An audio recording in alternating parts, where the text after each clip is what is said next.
we have them for posterity on the website. So we're recording now.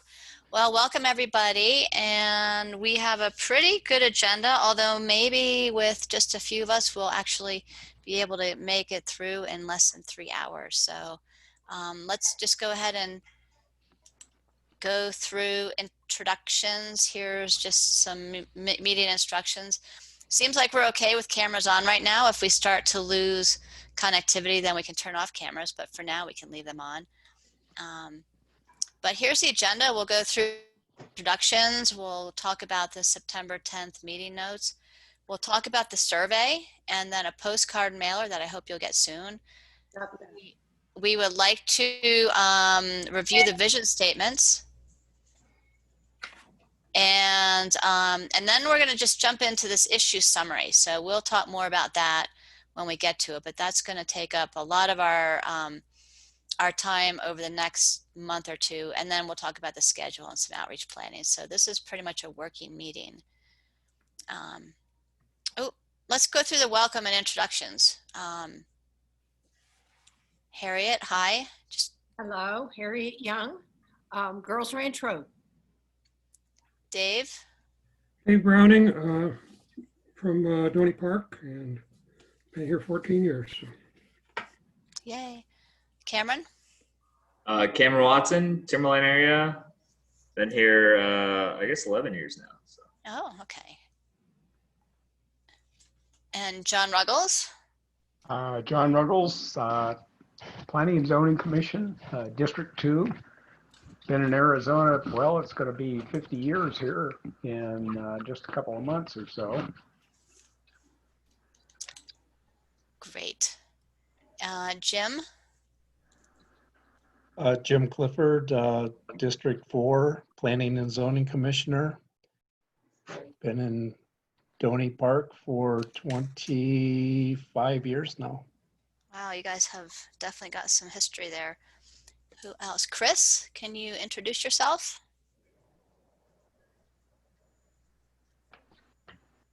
Okay, well, we have Chris. We've got an iPhone. Who is that? Looks like she's muted. Chris, yeah, Chris, you're muted if you are talking. Just hang on, we've got more people. Okay. That are coming in. Let me see.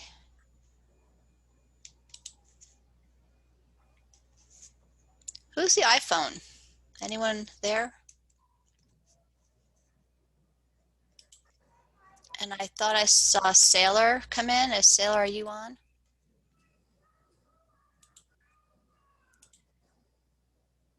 Okay.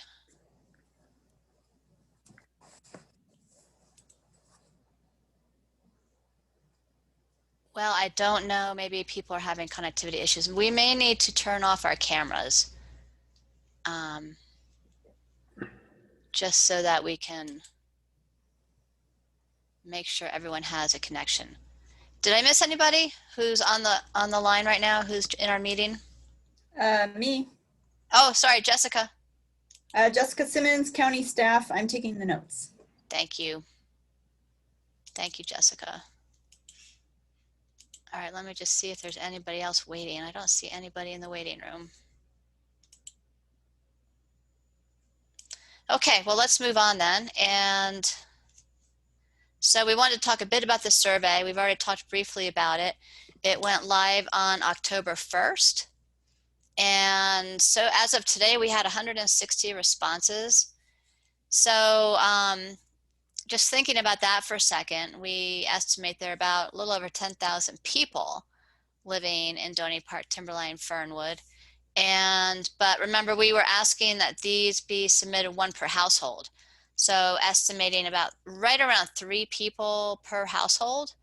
Then if there are approximately 3,000 households in the area, we're at about 5% response rate then. And, we had left the survey open until the end of October. So if we get 300 responses, that would be a 10% response rate, which is not bad for a survey, an online survey like this. I know Rob Wilson had posted that to the Doney Park Facebook page, and then and also next door, the county is also putting this out on the county accounts for Twitter, Instagram, and all the county contacts. We've got a postcard mailing that went out yesterday. So let me just admit everybody. Hold on. Got more people in the waiting room. Bernice, Evelyn, and an iPhone are joining us. Hello.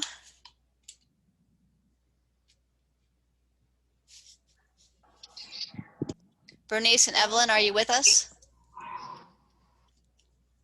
Yes, Hello, how are you? I'm great. How are you guys? Good. Sounds like you're running a seance, Melissa. Are you with us? Yeah, no, we're live here. And Bernice or Evelyn, are you with us?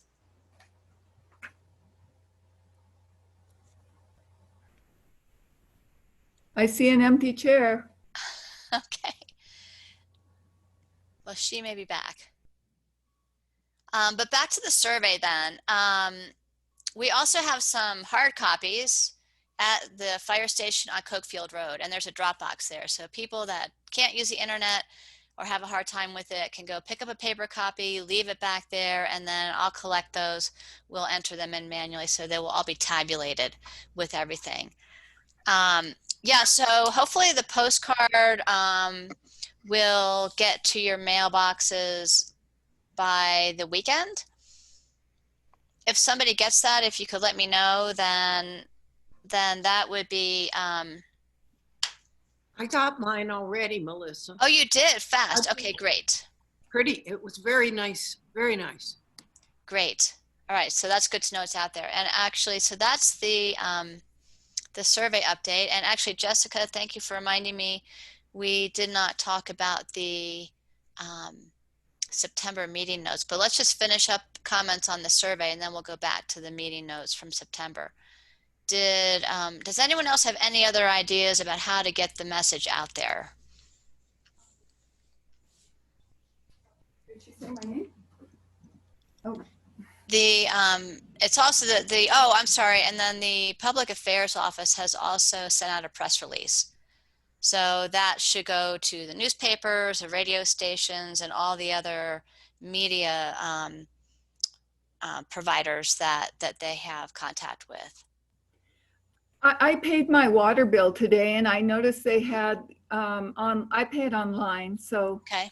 I noticed that they have like notices on Doney Park Water. Would it be possible to get Doney Park Water to put it on their online when people go to pay? Possibly. We can contact them about that. Yeah, good idea. So remember we had discussed leaving the survey open until the end of October to the 31st. So it's got a couple more weeks. So yeah, I'll contact them. That's a good idea. Yeah, so that's the survey. And you know, I think I'm pretty impressed so far with the response rate, and I'm hoping it will at least double by the time it closes. But back to so anything else on the survey? How many people have responded so far? 160 as of today. Okay. And one of the things that is there any kind of identification on the IP address of the computer so that you know people aren't putting in multiple ones?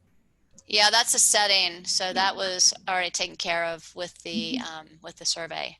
So Yeah. it's just one per computer. Okay. One of the things I thought about today when I was looking at it was number 46, the optional contact information. Mm-hmm. I kind of liked it being anonymous because then, you know, like if somebody like, say the Vice President of the United States, if he had some property here, his survey wouldn't count more. But, Well, that is optional because it is a way to get people on our mailing list. So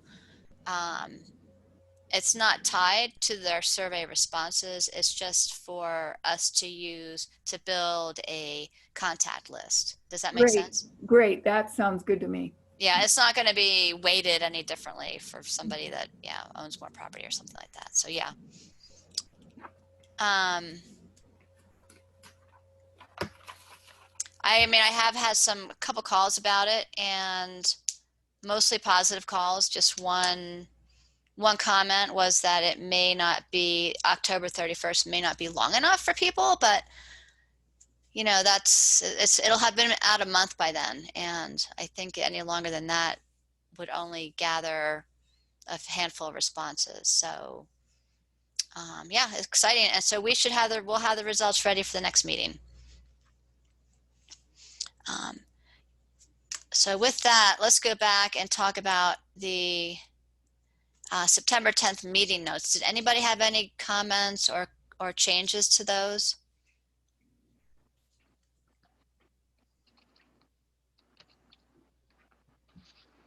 Okay.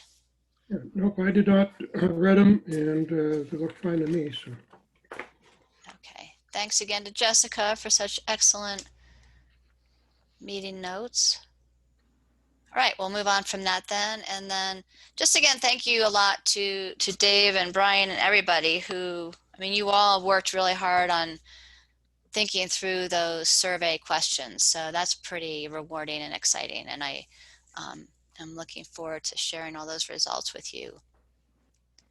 So I had sent out the draft vision statement, and these were the categories that we've talked about using as vision statement topics for this plan. And we can read through these again. This is the most recent version with the edits from last time. Excuse me, did anybody have a chance to look at the version I sent out, and does anybody have any comments or edits? So we're on the natural resources Yeah, space environment. yeah, I read them. You know, I read them again today. It seems, I think I had one little nit to look at, but I can't remember where it was. I'll see if I can find it. Okay. But I thought overall, that it was quite good. I like the fact that it's separated into 4 different categories, and I think it captures that stuff into the categories, and I think it captures it in a way that most people who aren't into planning and zoning stuff are going to understand it. Great. Thanks. Anybody else on this? Because what we'll do once, you know, if there are some edits, we'll make the changes, but then this is what we'll roll out when we have the open houses for the bigger community to look at and comment on. And I'm doing editing as I'm thinking about this. The last sentence there on the national resources, we recognize that wildlife relies on unbounded habitat and corridor connections. I might think about putting that first as one of our guiding ideas about this, that we're here. Yes, we love the place, but we really are putting priorities on the wildlife and the habitat, even above ourselves, perhaps. I may be making too much of this, but I really think that last sentence is a very important foundation for most of us here. Yeah, for us that are involved in this, yes. But you know, in my part of the area here, we have prairie dogs, and they happen to come through our property, and getting complaining about it until I finally told them that legally they have a right to be there, and That's right. and it kind of went away then. So Yeah. but no, I think a lot of people, I don't know that a lot of people are going to pay much attention to that. Okay. I just thought that was such a good thing, a good, strong statement. I agree with it so much.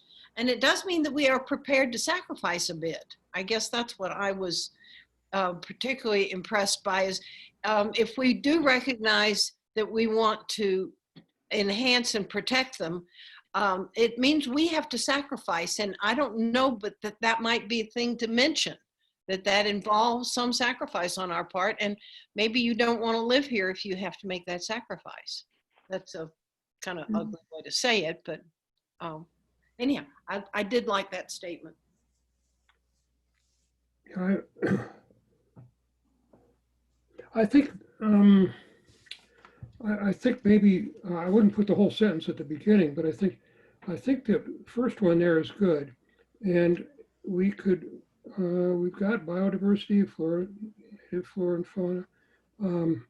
So it's we start off with talking about our environment in terms of both the animals and so on, and plants and the properties and things like that. So that's what, yeah, I don't know. If someone wants to put it, really feel strongly about putting it up first, I guess I wouldn't object too much. Okay, so Harriet, is that something you would be willing to do some wordsmithing on? Or would we just move that sentence and make that the second sentence? You know what I might do? I would move the first sentence like an introductory parenthetical remark. We recognizing that wildlife relies on unbounded habitat and corridor connections. Our priorities for the future of Doney Park, Timberline, Fernwood seek to maintain and protect the natural environment. I think that's what I would do, is just. Okay. Yeah, I'm sorry. Did you include something other than wildlife on there? Because it's not just about wildlife; it's about protecting the rest of it too. No, well, the rest of the sentence goes on to say that. That's what I'm saying is I don't, just because what we say is that because this is one of our motivations to living here is protection and enhancement of wildlife and habitat. But so we could begin by saying recognizing that wildlife relies on unbounded and corridor connections, comma, our priorities for the future of Timberline Fernwood seek to maintain and protect. It just combines the two sentences. Yeah, I think that I don't know. I just don't particularly like that much of an emphasis on there right up front. At the beginning of it, it says, this is the most important thing that we have. It's not necessarily to most people, but the rest of it, it's all good. I would put something like our priorities: protect the natural environment, the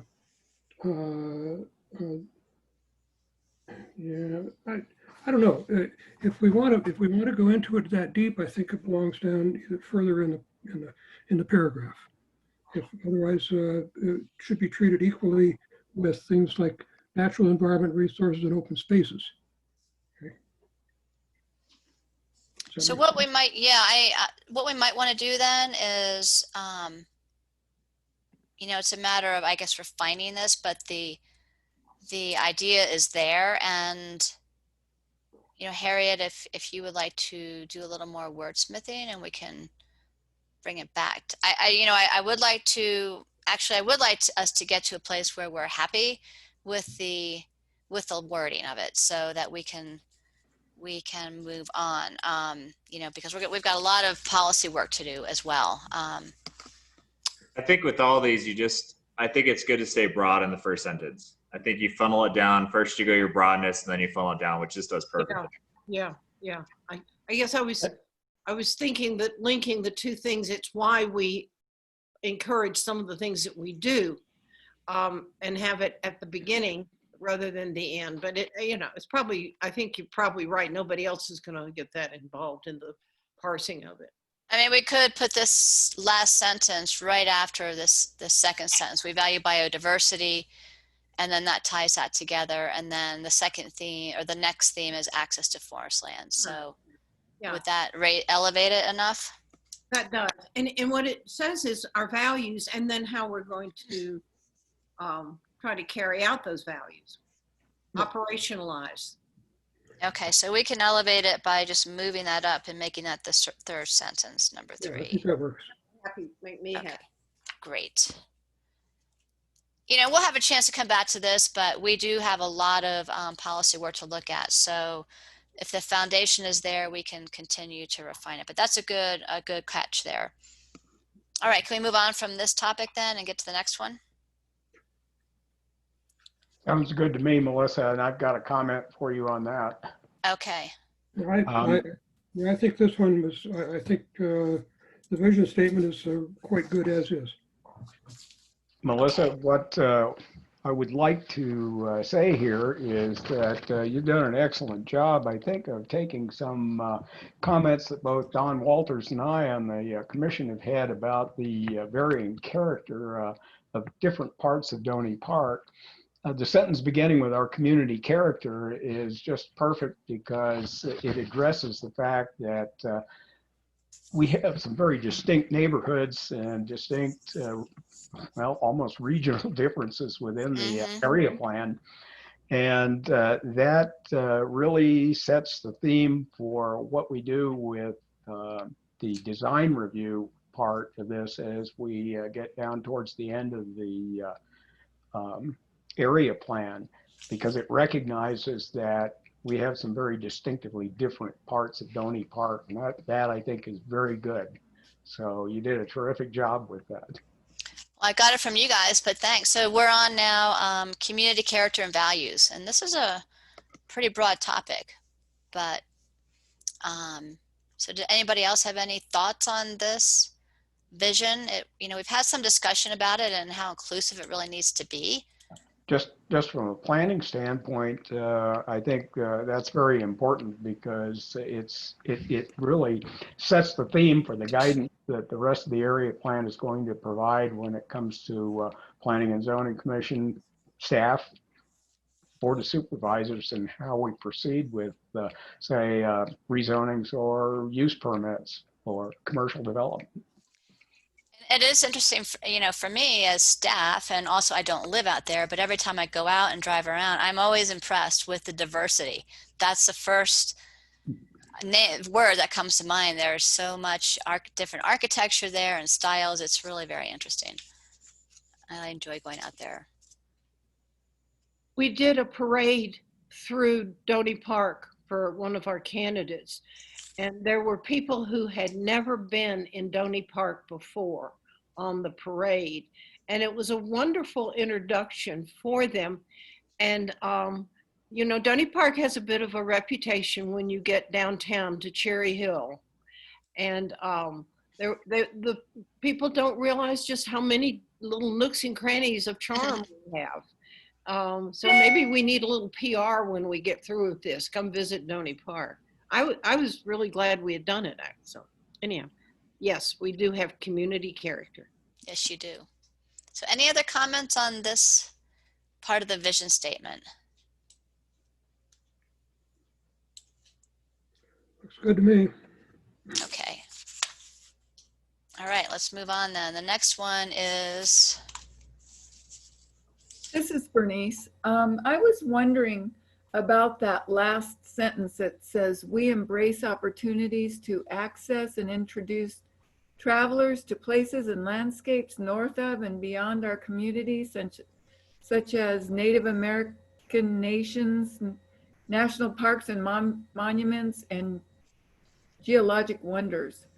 I'm wondering if that might be construed that we're open to putting a lot of billboards up on Highway 89. Harriet, the zoning ordinance does not allow billboards. Just to make that known, no off-site advertising is allowed in the county. There are a few billboards that are grandfathered in, they're legal non-conforming, but there's no off-site advertising allowed. I think what you've got here is an excellent way of addressing the gateway idea. The only gateway part of Doney Park really is 89, and that is a corridor. It's a gateway corridor. It's only a small part of Doney Park, but it's a way of addressing what we're doing with that, or how we visualize it. And that was my thought exactly when I read it. And I think, there has been quite a lot of discussion about this idea. So we wanted to take a gentle approach, but also point out that that's Doney where you're Park, headed when you leave it. Doney Park in and of itself is not a gateway to Flagstaff, but the 89 corridor definitely is, and it is also a gateway to all of the country north of us. Mhm. I'm wondering how the casino billboard got put in, because that certainly wasn't grandfathered. Which casino billboard, Bernice? The Twin Arrows Casino billboard across the But street. that's Postman's. It's I actually believe on trust that's land. it's on trust. It's not a county jurisdiction. Oh, Yeah. All right. So can we move on from community character and values? Because we've got the land use, growth, and development next. All right. I don't hear anything. We're going to move forward. Oh, transportation is next. Did I? No, I missed one. Okay. There's land use, growth, development, and partnerships. Mhm. Hey, Melissa, I'll make one comment on that. It's an excellent way of wording things because we're not talking about multiple or multi-use, apartment housing. Right. We're addressing the fact that just about anything can be accommodated as long as it's done well. Hang on a second. Are you there, John? Yeah, I'm here. Okay. We had some static in the background. Go ahead. Okay, I thought Jess McNeely was going to give me a little bit of a heads up on the wording I was looking for as far as multifamily housing, and that's the word I was looking for. So thank you. Well, I thought that was very well succinct and covers just about everything I thought needed to be covered. Can't fit much more in there. Yeah, that's exactly what is needed to cover the topic as a part of an introduction and vision statement. Anybody else have any comments on this? I like the last sentence very much, and is intentionally planned to avoid linear strip development along the, that was very well done. Couldn't Well, agree with you more. Thanks to John Ruggles for bringing that up. I visited Prescott Valley too many times. Because anybody who's been to Prescott Valley knows what we're talking about. So. Okay. All right. Well, let's get on to transportation was the last category.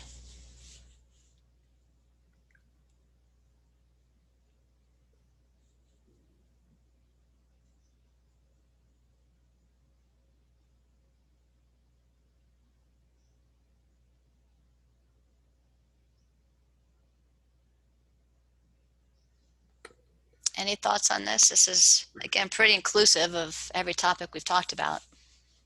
Okay, well, at least you mentioned opportunities for transit. We know that without more population, we're not going to have much outside transit. Well, we'll talk more about that in a moment. Yeah.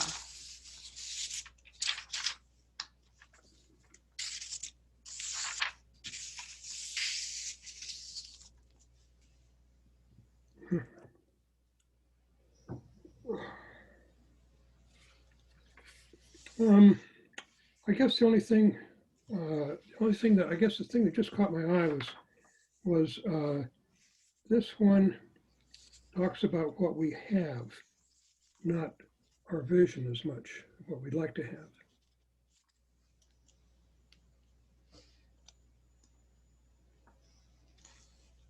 What did we miss then?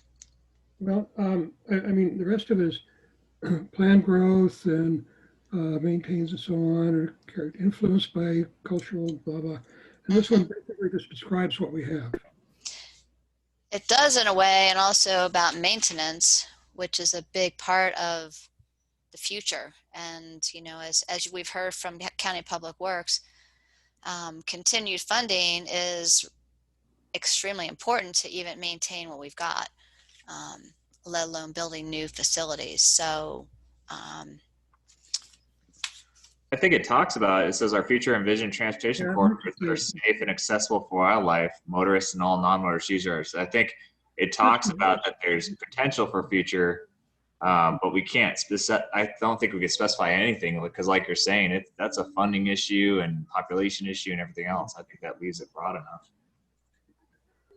Yeah, Melissa, I think what you got is pretty good, very simply from a planning standpoint, that if you're looking at it, say as someone on the Planning and Zoning Commission or staff, it tells you what you got, what you're working with. And there's not that much more room for expansion to go out to different directions for transportation. No, this is- And Yep. it is stated in here in our future and visions, Hmm. you Yeah. know, but as it sits right now, being encompassed by national forest and private land, state trust land, we're pretty much, what we have is what we've got. And I think this covers what that is. And in the future, it's all going to encompass around what we have existing. Yeah, I'm fine with the paragraph the way it is. All right, and we're going to talk more about this. So this is a good introduction to our next agenda topic because Right. who's that? I have a comment. This is Bernice. Hey, Bernice. The first sentence where it says the transportation system safely integrates multimodal facilities for transit. And I ride a bike around here a lot. I ride a horse a lot. I think that there are places that are darn right dangerous in Doney Park. And I think the transportation system attempts to safely integrate, because we have a lot of places around here that aren't safe to ride a bike and aren't safe, like the bridge on Cokefield Road. Have you ever tried to ride a horse or even a bicycle across that when there's people, you know? I think it attempts to safely integrate, but I don't think it meets the mark right now. So, but would your vision for the future that it does safely integrate? So remember, this is your vision 20 years out. So if But the way the sentence reads, it's like it safely integrates it right now. It sounds like it's the present tense. so yeah, I mean, your vision would be what you see that to be in 20 years. So that's why I wrote it that way, because in 20 years, it does safely integrate that. But would you rather it be worded? Oh, I see what you're saying. I see what you're saying. Yeah, so I'm looking at it, okay, this is the way it is now, and this is what our future envisions. well, this is your vision for 20 years from now. Right. Your statement for Okay. 20 years. Okay, I understand that. Thank you. Yeah, this is why it's pretty important, you know, to think about these statements, because it does set the tone. Just one comment relative to what I've heard from everybody. If you were to say in the first sentence, just leave the word safely out, because the next sentence says our future envisions transportation corridors, et cetera, Okay. that incorporate that safety or improve it. I like that. That's a good idea. Good point. So just take out safely in the first sentence. Yep. And then it all flows Okay. very well, I think. Okay. Great. Good one, John. Oops. I guess we're getting Sorry. there. All right. Are we good with this one then? I think that this is time to go on. And all right, great. Well, our next agenda item is really to talk about, and the way I worded it was to review the issue summary, but it's really more than that. This is where we're starting to construct the outline of the plan. And what I wanted to put up here, and we'll take a moment to look at this, comparing table of contents. On the left side, the left column, this is the 2001 plan, and these are the chapters in it. And then it also obviously has a glossary. It has the survey as an appendix, but I didn't put those other sections on here. But the main chapters are these. And then for 2020, I've started looking at those and wanting to just put out some ideas on how that might be expanded a bit. because they're really good. They're really good bones. You know, the current plan has a really good outline to start with. But, you know, the history chapter, for instance, talks about history from the late 1800s to the present. It doesn't cover, from what I read, any of the early archaeological information that we've heard about. So, and it might be appropriate to think more broadly about community character, culture, and history, for instance. There's a chapter, Natural Resources and Environmental Quality. Well, we've heard a lot about our natural environment, but also open space, parks. We've heard a lot about trails and recreation. So that could be possibly expanded. And then you can see, just moving on, you know, land use is a chapter in the current plan, but we've been talking more about land use growth and development and, you know, policies that might fit into a broader heading than that. The 2001 plan has a separate chapter on zoning enforcement. I would recommend moving that into the land use growth and development chapter because it really is a subset of that. You know, there's a neighborhoods and community chapter, which really, when I was reading the policies, it talks about community services. So one idea is to rename that community services. And then there's a heavy focus in the 2001 plan on transportation. I mean, the plan gets into traffic counts on roadway systems, and it really almost reads like a transportation plan. So, you know, we may want to consider pulling some of the detail out of it because we have other transportation studies that cover it, and instead look at transportation and circulation. And I want to talk a little bit more in a minute about some mapping and other analysis that we can wrap into that. Public safety is public safety. I think that, you know, that might make sense to just leave that as its own topic. And then in the kind of orange color here, we've talked about sustainability and resilience, which could be a new chapter. And then also water resources and wastewater treatment. It's touched on in the current plan under natural resources and environmental quality, but it could also be standalone chapters. And the same with design review guidelines. I believe right now your design review guidelines are wrapped into the land use section. I'm sorry, I don't remember which chapter they're wrapped into, but they could be it could be its own section in the plan. And then implementation priorities. This was interesting because the current Doney Park Timberline Fernwood area plan puts implementation priorities in the introduction.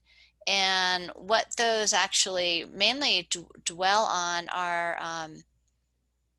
are policies related to rezonings and subdivisions and conditional use permits where, you know, for instance, in the Belmont area plan, that community decided on 5 very specific implementation tasks. So they were things like, you know, developing an emergency action plan. So there could be a different focus for those.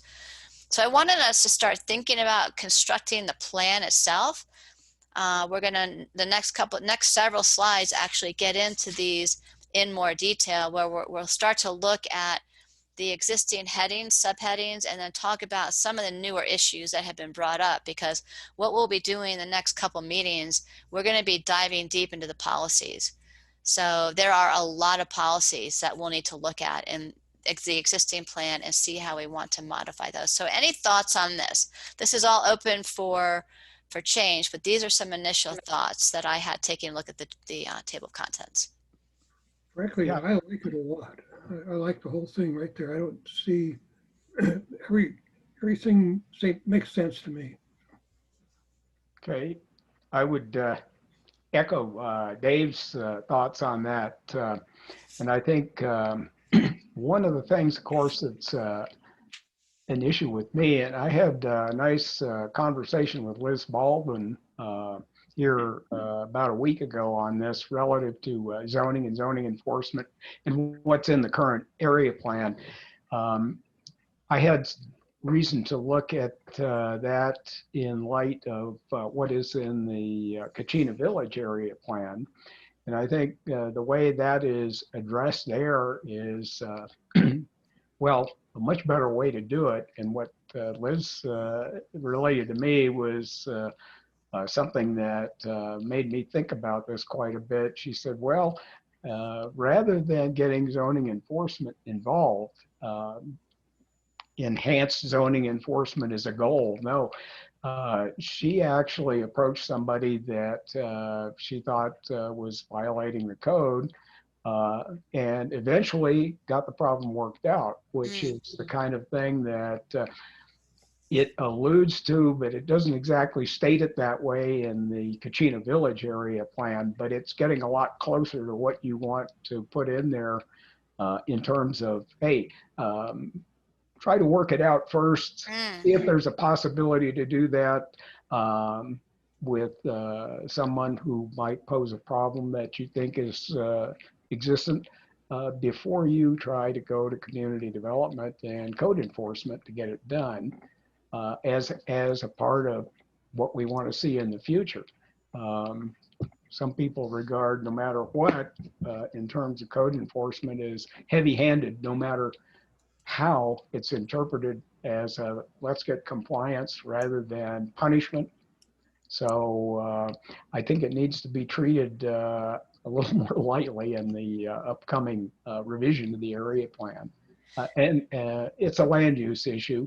It is a code enforcement issue, pure and simple, but I think some way of addressing it that isn't draconian is a good way to do it. And by the way, the rest of this, absolutely terrific as far as the table of contents goes. That's an interesting point, John, because you all heard we had I don't know, a few months over the summer where we did not have a code enforcement manager. And so the planners, we took on cases, you know. I had one caller, one enforcement case about a rooster in the neighborhood. And it was interesting because, you know, in talking to the complainant, it ended up that it was resolved just as you described, John, where, you know, this person wanted to remain good neighbors and friendly and ended up, you know, resolving it himself basically. So that does happen a lot. I mean, there are times obviously when enforcement needs to be enforced, you know, at a higher level. So yeah, but a lot of times talking to your neighbors is a really good resolution to that, but we don't want to get too far into the weeds. This is a broader comment on your table of contents for the plan. I'm just stating that as a kind of a thing to put sort of in the back of your mind as we go down the road and take the almost draconian statement we have in there right now out and go with something a lot more friendly. So anyway, I thought this was a good time to just mention that because it'll fit very well with land use growth and development in addressing that. I'm just going to elaborate a bit on what you're bringing out. We've got neighborhoods and community services. We could enhance that statement about community services to include something which encourage and community interaction that encourages neighborly settlement of neighborhood issues or something like that.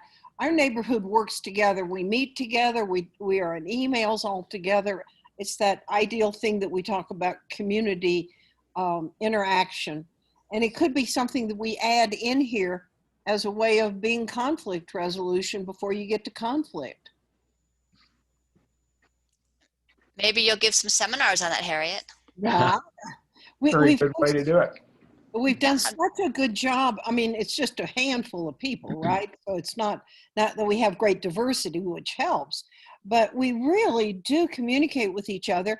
And if all the neighborhoods could start, you know, turning inward and working things out rather than immediately picking up the phone and calling someone outside to make somebody else do something, we could go a long way to making it a really nice neighborhood community.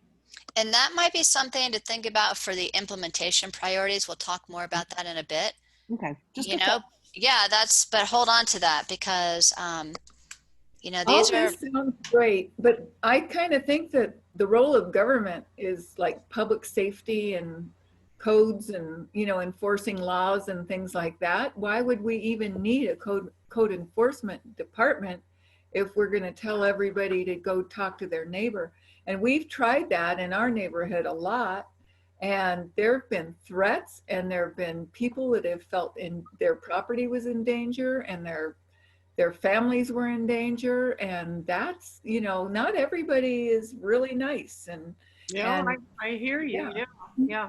It's a shame we couldn't establish that as a community goal and then tell people you're acting like a jackass. Stop it. Well, you do that, and then they pull out their guns. Sure. Yeah, I, yeah.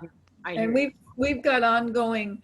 I've lived out in Doney Park for over 40 years, and the area that I'm in now, we've had problems for over 20 years, and you know, and we're the only county out of 15 counties that doesn't allow people to be anonymous to protect themselves making a complaint against somebody that they feel threatened by. Yeah. And just talking to people is not going to work it out. No. Yeah. And we shouldn't have to if we're paying our government servants to do the job. If that's their job to enforce the code, maybe they should be, you know, other counties do it. I don't see why we should have it.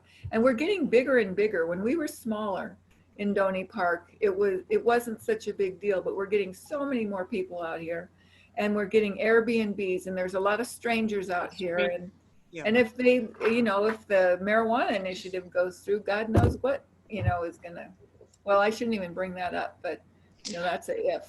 Yeah, So- that's a different topic. But you know, I mean, your point is well taken. And Bernice, you know, I think that there are different approaches, and you know, zoning enforcement is not going to go away. I mean, we're always going to have that ability at the county to, you know, have our zoning enforcement compliance manager, you know, work with people to the extent, you know, normally it's there are stages, and the first stage is to do voluntary compliance, but then we do have the tools to move on from there, and you know, to take it into court if it needs to. So that's not going to go away.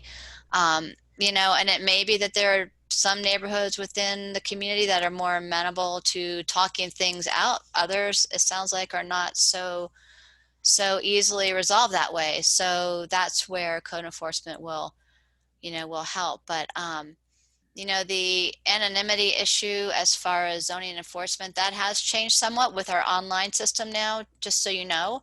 I think that there actually is a way to submit a code complaint anonymously. We'll respond to it.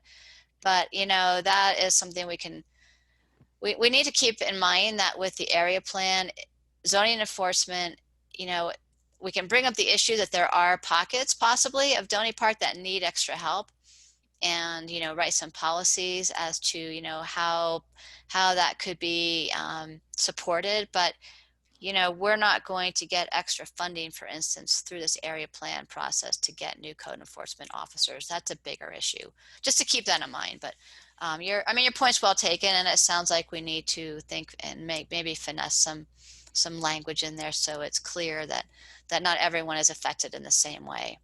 Because I think that there are a number of issues beyond just zoning enforcement where people maybe don't necessarily feel safe in the community as much as others do.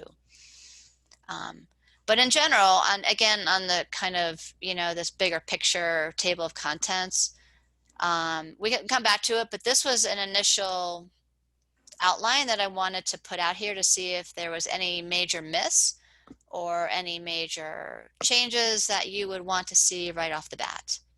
Just one last comment. I think you've done very well by adding design review guidelines as a separate part of this, because other area plans have addressed it that way.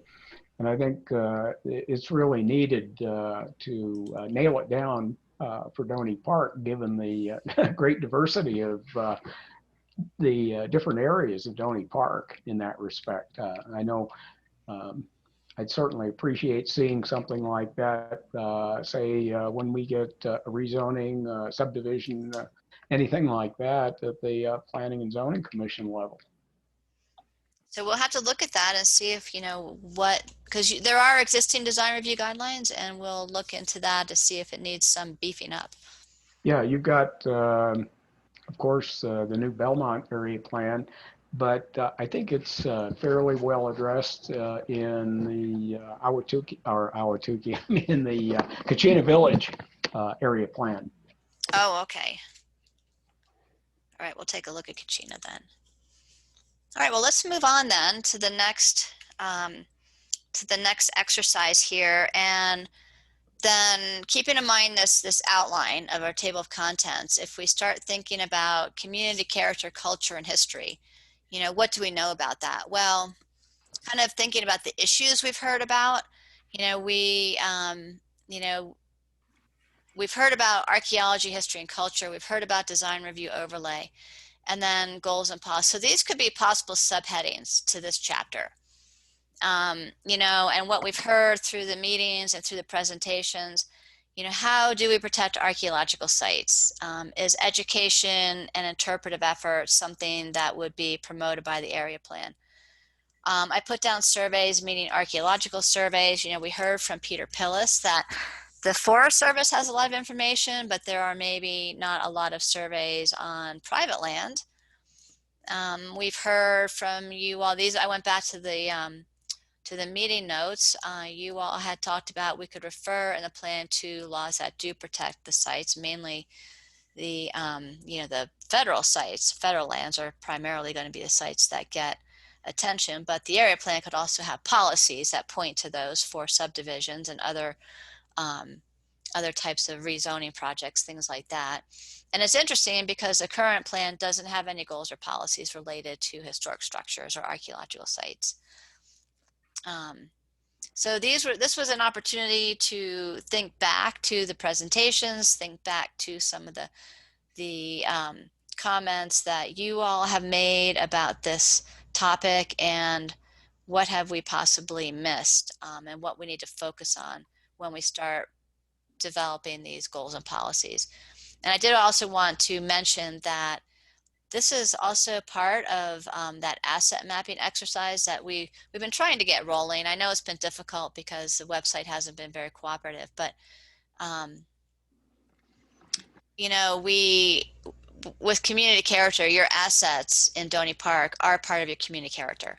And I've gotten some photos, a lot of photos from Liz Baldwin, for instance, and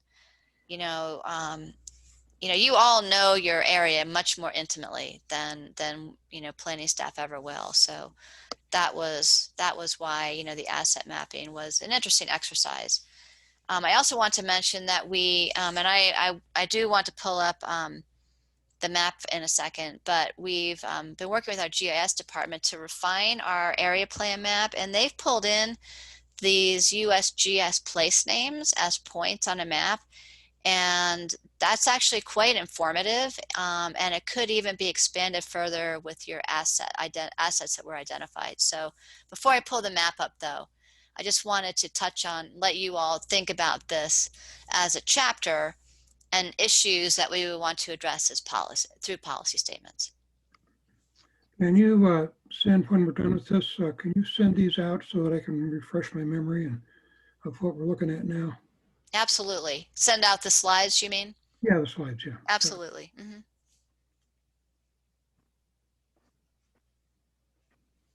So I think it was back in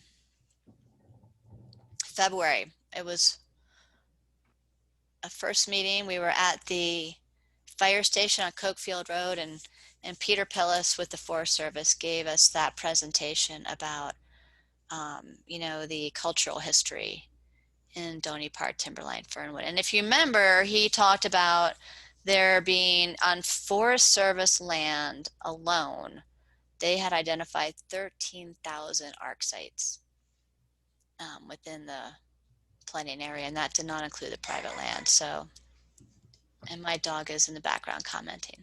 So. This of course is part of what makes this place precious. And I think we really should flesh it out and show that this is not just a bunch of houses plunked out in the woods. And the woods are not just, kind of nice for us, but that it's historic. People have lived here for a long time. I think it enhances what this place is and makes us more reverent toward what we do with this land. I think 20 years ago, no one had any, I mean, when we moved here, we certainly didn't have any introduction to the archaeology, the history of the area. We didn't know anything about it. And we could make that a strong suit, an attraction, an asset that people begin to value. And I think that would be a good thing for us to add.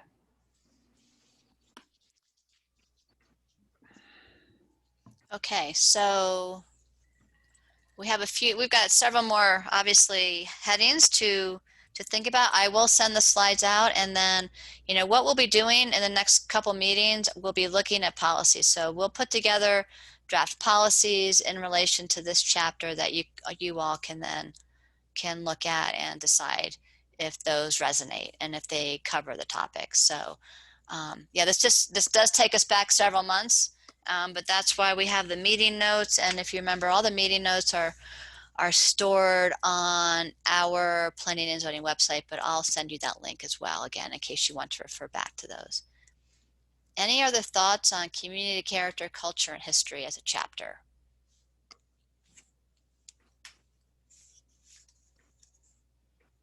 Okay, let me just exit this screen, and I did want to pull up the map really quick because I think it's interesting how it's turning out.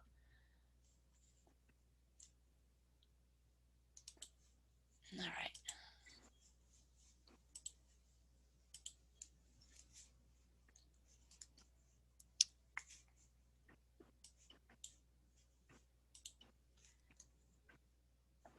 All right, let me make this a little smaller.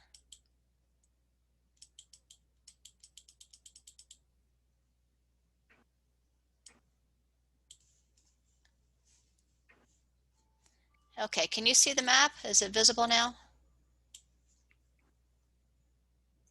Yes. Anybody? Okay. I can see it. All right, so for instance, you can see, let me make it a little bigger again. They've been adding these points on here. For instance, over here it says railroad tank, these different tanks. These are USGS points, or places of interest. So we've picked that up there. That layer is available. Here they've identified East Valley Baptist Church, more tanks, Old Caves Crater. There's an Old Caves Crater trailhead. The fire station, Sandy Seep Trailhead, Eldon Pueblo. So these are editable to some degree, and this is something that can inform this area plan map, and we can add to that with some other assets that you will identify. We don't need to spend too much time on this, but I'm going to send the map out to you, and then you can look at it closer to see if these make sense to include on the map. Because remember, this is the overall area plan map that we've looked at ever since we've begun, and it really shows, whoops, I went too small, sorry. It shows the extent, and Doney Park, Timberline, Fernwood is the largest area plan in the county. It's a big area, that's why the map is so big. And I apologize, it is, because it's so big, it's hard to show as a PDF. So just to get another visual on your planning area, remember this sort of patterned green and yellow areas are Forest Service owned land, and some of it's zoned. So those are some of the changes to the map. We've also added symbols for the parks and the schools and the fire stations. But Melissa, are you able to make the map larger? I can't hardly see anything on it. I know I can zoom in. Bernice, it takes a while because it's a big file. Yeah. I know, and it is a challenge with this. Let me just zoom in a little bit.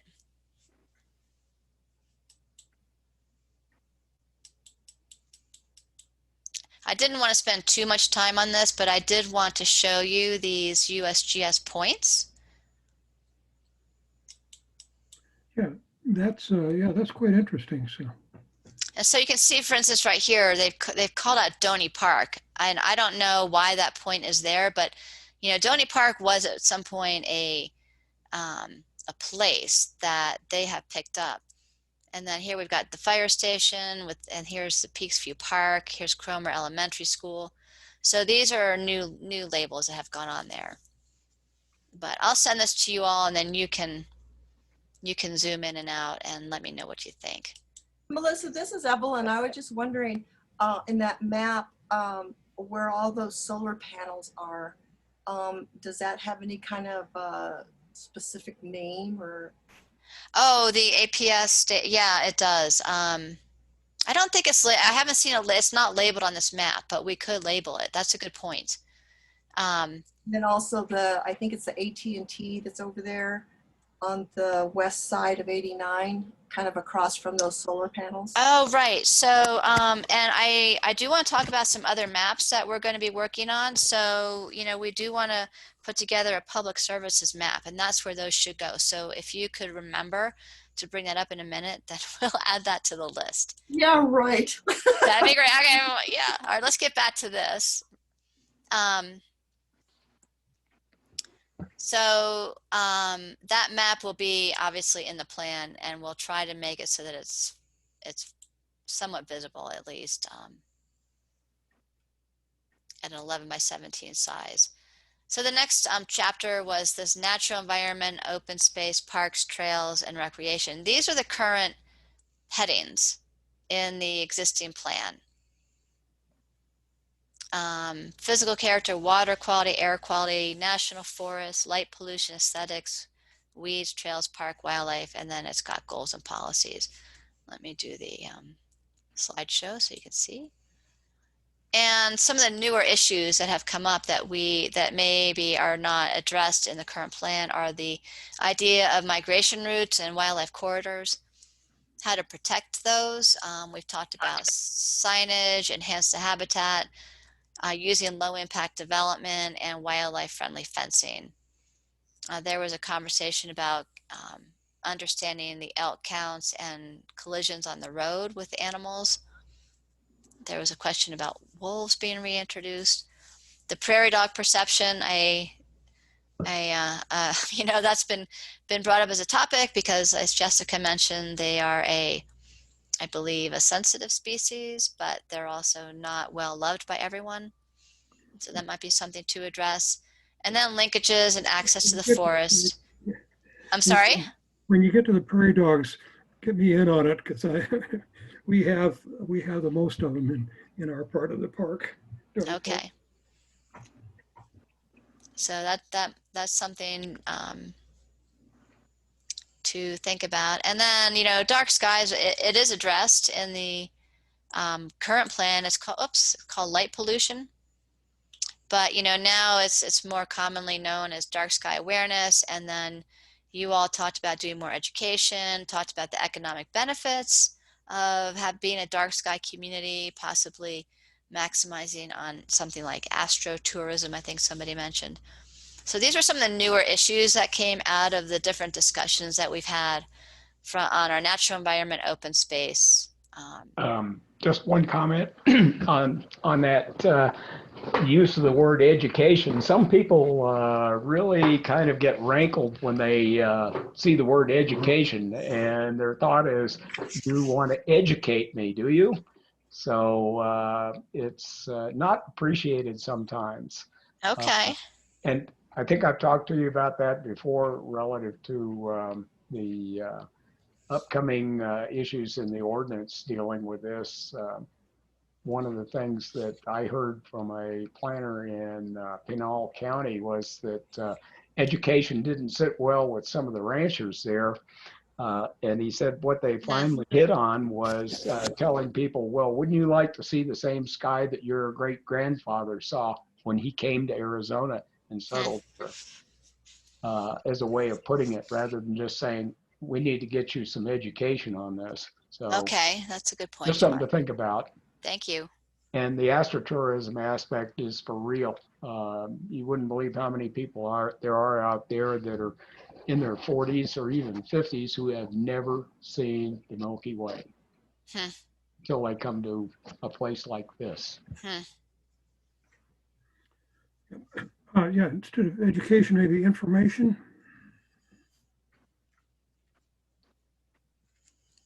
Sounds like a good compromise word there. And Yeah, something that when the chapter is created, that yeah, Dave's got the right idea. Provide information, find a way of telling people, here's what you're looking at and what we want to achieve, without saying we're going to educate you. Okay. Yeah, nice. Anything else? Somebody else was talking. I was just going to, I think all you have to do is show somebody one night out here away from the city lights, and you don't need to say anything. They're educated. It's just awesome. So maybe we make a point of making people come out here at midnight. You could have viewing stations set up. You know, I grew up in Montana in the 40s, early 40s, near the Canadian border. And let me tell you about dark skies. They ain't dark when you're up like that. It is bright all over, including the Milky Way and other stars and everything else. Okay, well, you all will be, you know, looking at this, and again, we'll start to look at the existing policies, think about the new issues that have been brought up through the presentations and all of your conversations, and take those new issues, wrap those into, you know, modified and edited policies for the new plan. So think on this. If there's something we've missed, we'll be covering that. But yeah, this is where we start to refer back to what we've heard. All right. So the next topic, big one, land use growth and development. Again, here are on the left side the existing subheadings in that chapter. You know, and I will probably suggest that some of these subheadings be modified.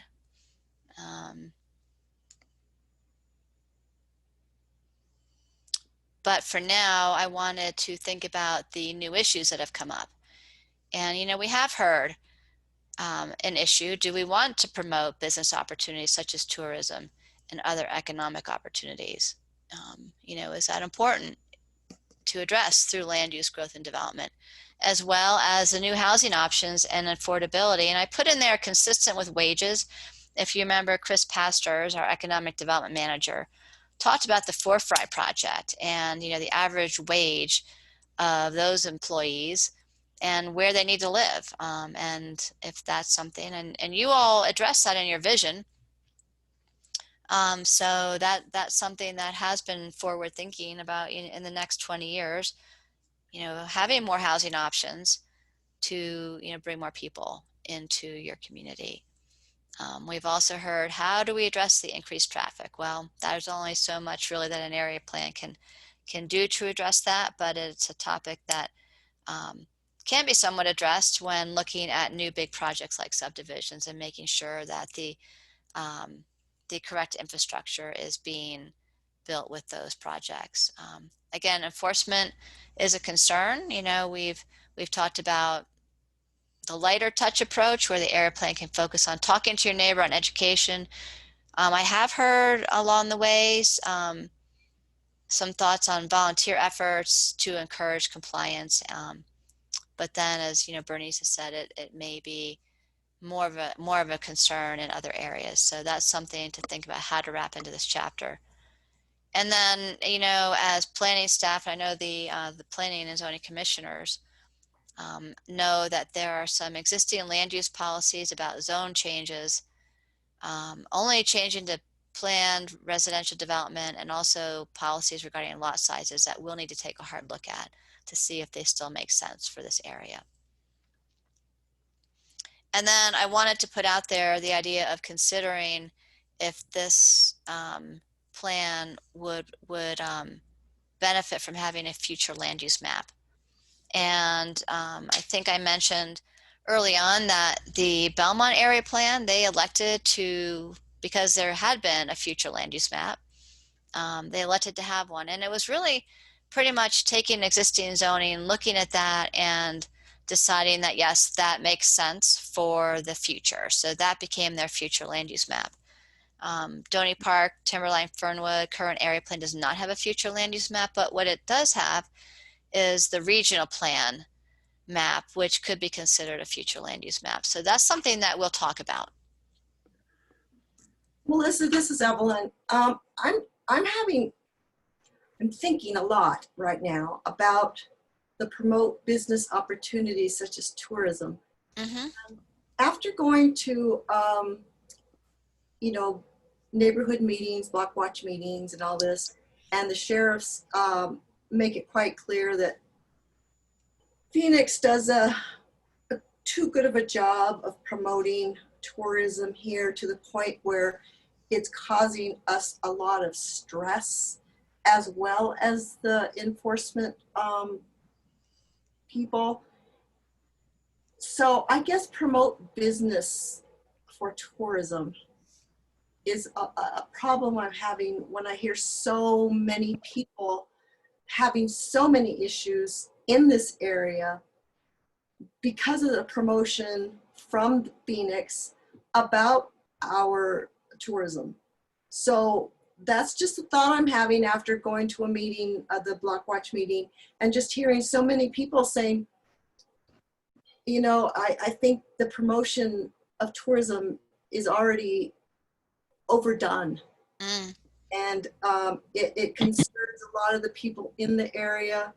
And it's almost like it's getting to be a negative thing for the people that actually live here. And Okay. so I'm just having a lot of, I see that promote business like tourism, and it's like, oh my gosh, that's just the opposite of what we should, to me, we shouldn't be doing that because Phoenix is overdoing it. So that's just where I'm coming from right now.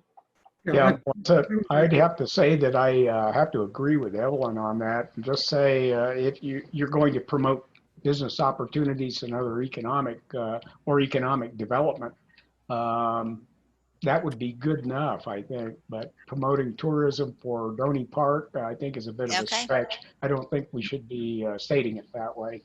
I agree 100%.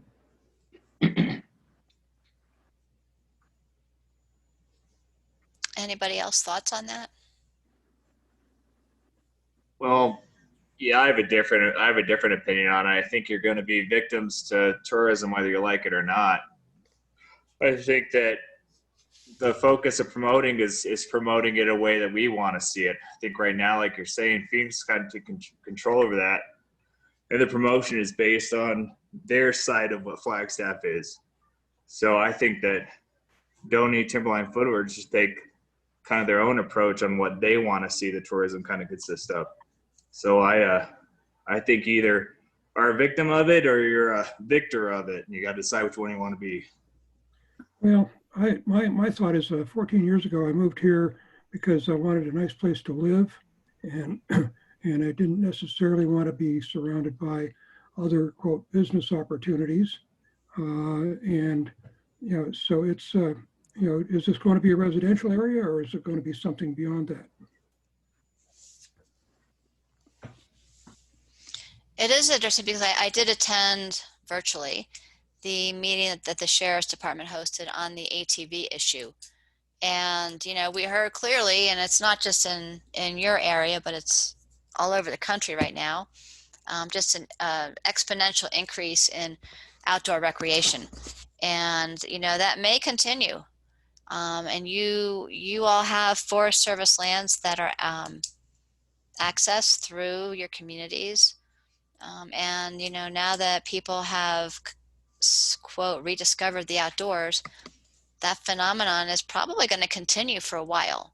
So I hear what Cameron is saying. They're maybe promoting tourism is not the right way to approach it, but there may be a different spin on it in terms of grabbing that issue and trying to figure out policies to effectively manage those visitors. So Okay. just I'll have to say Cameron stated it correctly in that we're not going to see tourism go away. It's going to be a part of our lives out here no matter what. So I think the best approach is not necessarily to emphasize it particularly, because you're going to have people who their business is taking advantage of that. And sure, a business that provides a somewhat better economic base for Doney Park in the immediate area is probably going to be a good thing, without saying, well, what we want to do is to emphasize an increase in tourism and catering to that. It's going to happen anyway if you have business and other economic opportunities. We're not going to become a manufacturing center. We've got manufacturing out there off Loop Road, an area that's designated for that. But the 89 corridor, yeah, we're going to see more development that will cater without saying we want to emphasize it and promote it. I would, yeah, I would be okay with changing it to promote business and other economic opportunities. Okay. Sounds good. All right. Thank you. Anybody, any other thoughts on this? Other issues that we have talked about, but I missed here?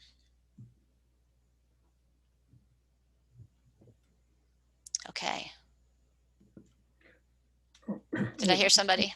Yeah, back to that, we have that word education again. Okay. Well, Okay. I'm not quite sure what that means, area plan focused on education. What I'd heard is, through the discussions that, one of the ways of another way of addressing enforcement is to talk to your neighbors. So there's probably a different way to word that. It's information, a conversation. And I think, as Harriet brought up, just talking to your neighbors can often make a difference. Okay. Yeah. So the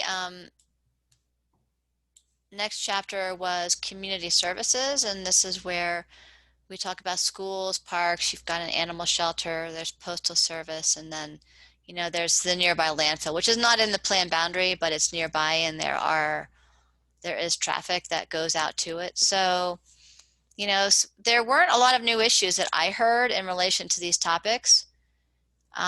We've heard a little bit about school capacity, have not heard from the school district, though, in terms of what their future plans are. We can certainly contact them. Obviously the county park, the Peakview Park, is a big asset for your community. And we've heard, from Sarah Benatar that, the tax revenues impacts the services that the county can provide. So was there anything else in terms of issues in relation to community services that we need to talk about?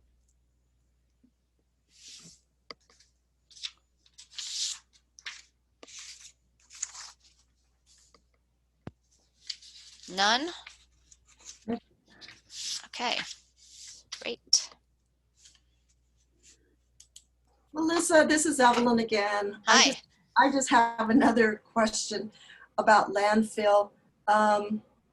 You go out to the dump and it is getting pretty full. And we've even asked them, what's going to happen in a few years. Now, that wouldn't be our concern as an area plan, would it? Because it's kind of the city/county landfill. Is that something that we should have more concern about as an area plan? Well, it's not in the planning boundary, technically. The landfill itself, the part of the road is leading out there. I have seen discussions about the landfill, and I know it does have I think at least another 20-year capacity. Oh, wow. So they're looking at that. They're definitely gauging, the lifespan of the existing landfill. So it's going to be there for the next 20 years, and that would, at least. It may even have a longer lifespan than that. All right, thank you. But it's important to acknowledge, because people drive through your planning area to get to it. So, okay. So transportation and circulation, again, on the left side, these are the existing subheadings. I added in here in bold though, some new headings: multimodal facilities and trails, and then also public transit. Because one thing I want to talk about in the blue here were some new maps. You know, the multimodal plan, if you remember the presentation we had, was it in March or April? And we had Tim Dalgowski, we had Martin Ince from the city, and we had our Nick Hall, our transportation people from Public Works, talk about, you know, what's going on in the county. And the 2011 Doney Park Multimodal Plan was a really important document that we want to wrap into this version of your plan. So, sorry, my cat is misbehaving here. I'm working with our GIS department to put together a multimodal trails and transit map, which would incorporate the multimodal plan and then also add features to it. For instance, from the Flagstaff Trails Initiative, you know, there were some potential linkages shown on that from that study. And then the multimodal study also talked about transit, and it talked about, you know, possible bus routes, but more importantly, it also talked about some park and ride places. So we're going to be getting into some detail on that, but I just wanted to mention that that would be an important add to this new plan, is to incorporate the results of the multimodal study updated to today's projects. Because if you remember, Tim Dalgowski with our Public Works Department gave you an overview of what projects have been completed and what projects are planned for the future in terms of some new multimodal features. Now, I mentioned earlier that the current plan is pretty heavily focused on transportation. So, you know, what might be more useful for this update is to look at things like the connectivity, to look at trails, to look at, you know, emphasize the use of road improvement districts, and to encourage people to actually think about forming those, because that would, you know, then address issues, you know, with private road maintenance. Melissa, could I add a little Oh, something to that? yeah, please. If you're going to talk about emphasizing road improvement districts, we've got two different kinds. It would be worthwhile if we do that to state what a road improvement district is and a road maintenance district. They're two different things, and there are two different levels of what it's going to cost you and how they're done, actually. Okay, that's a good point, John. Thank you. Mm-hmm. And I did want to mention that if you remember, we had Busy Collins with NAPTA and MetroPlan talk about transit viability, and how right now the most viable transit option are van pools in Doney Park, Timberline, Fernwood. And you know, this was kind of a nuance that I actually had to go back and confirm with her. But you know, in terms of MetroPlan providing service, they are actually not looking so much at density and population as they are at funding. So in other words, if there was funding to bring an express bus route out to Doney Park, Timberline, Fernwood, then they would run it regardless of the number of riders. So it's an interesting focus, but their current board has directed, that's their focus, that, you know, that's coming from their current board. Other places in the country look at it differently. They want to run their service where there are the people. But in our case with MetroPlan, they are really looking at funding and focusing on frequency of stops to the areas that have where their routes are running, and maintaining you know, service in those areas. So, you know, funding for transit is tricky. It's not necessarily something that this area plan is going to spearhead, but it's something that we could highlight in the plan, and then also let people know that a van pool is a viable option. And the multimodal study identified several locations for park and ride, which doesn't just have to be for transit or bus service. It can also be for carpooling. So these are just some of the new issues that I think would really make this a more robust transportation chapter in your plan. And then also in the current plan, there is a transportation map that we will update, and this would be a second map for this chapter called a circulation map that will show you your roadway system. Is there anything else that you guys heard in our topics, and or rather our conversations about transportation and transit and trails and the Flagstaff Trails Initiative study? Did I miss anything? Nothing? I'm just thinking though, one of the things, going back to that ATV fiasco, the, the access to the parks and so on and forests outside of our boundaries, that is something I think we need to be, to work at. And it's interesting, I did attend that, again, I attended that meeting, and one thing that resonated with me in terms of strategy, and this was what the Forest Service was talking about, they've got kind of a three-pronged approach where they use enforcement, which is obviously citations.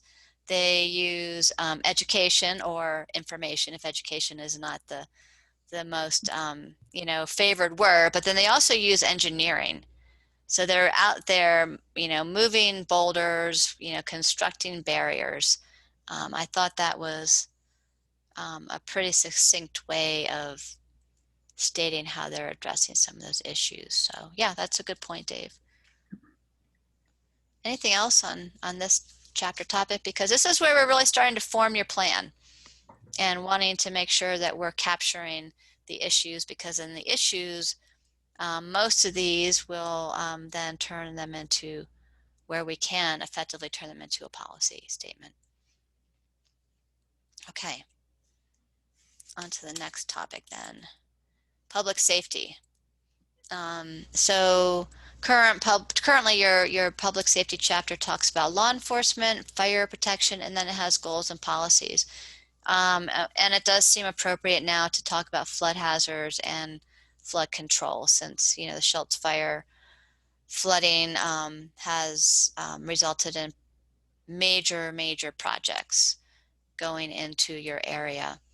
And this is another map that we're working with our GIS department on in terms of coming up with a public safety and services map that would include, that would show the flood control features, and show where your law enforcement and fire protection resources are. So some of the issues that we've heard over these months would be to, write a policy that encourages locating a new sheriff's office substation out there. We heard from Sheriff Driscoll that they have thought about that. We've heard about ensuring that there is community communication with your emergency service providers. So I don't know exactly what that looks like, but it was a theme that was brought up. We've heard about the need for evacuation planning, and that was also a big topic in Belmont. Interesting when you think about how these topics overlap. We've heard that encouraging subdivisions, where subdivisions are built with drainage structures and flood control that control floods, that would be obviously something that the community would want to see, versus multiple lot splits. So this is where public safety transects with land use.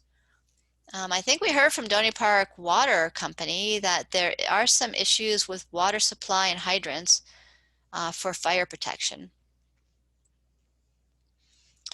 We heard a lot about the 4 or 5 projects, and that there is going on, there was a pilot program, community wildfire reduction pilot program that Lucinda Adriani talked about being piloted. I believe it's down in Mountain Air.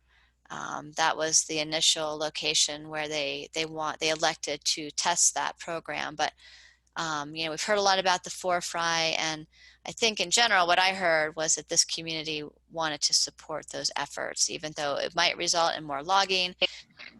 Was there somebody there that wanted to comment? Hey, one other comment, post Schultz, fire, flood control structures. Yeah. You got the word education in there again. Oh no, I gotta do a, Educating about the benefits of all of the above, or just providing information or whatever it takes to inform people about the good that those easements or the flood control structures provide. okay, right, because that was an issue, you know, we did hear through that presentation that some areas did not benefit from construction of those flood control structures because they were not wanting to provide or give easements to the county for those. So that was, I don't know all the background, but we did hear Right. about that. So, right, Some of that's us, I live just right on the western edge of the part of it that people absolutely refuse to give the county any easements for this. And the results have not been good for everybody who has, well, refused to give those easements. Next time we get a big rain, one of those 3 inches of rain in 30 minutes things up there on the slopes above them, and people have already regretted it. As a matter of fact, I met one person who said, I have walked away from my mortgage on my place because one, it gets flooded, and two, I'm not about to give anybody an easement. So figure that one out. wow, interesting. Well, and what goes along with that, we heard that forest restoration is important to help reduce the wildfire hazards and then consequently to help mitigate flooding. So that's all tied together in public safety. A lot of new issues that came out of this, this topic. Was there anything else that you heard that we haven't captured here? Okay, we're moving right along.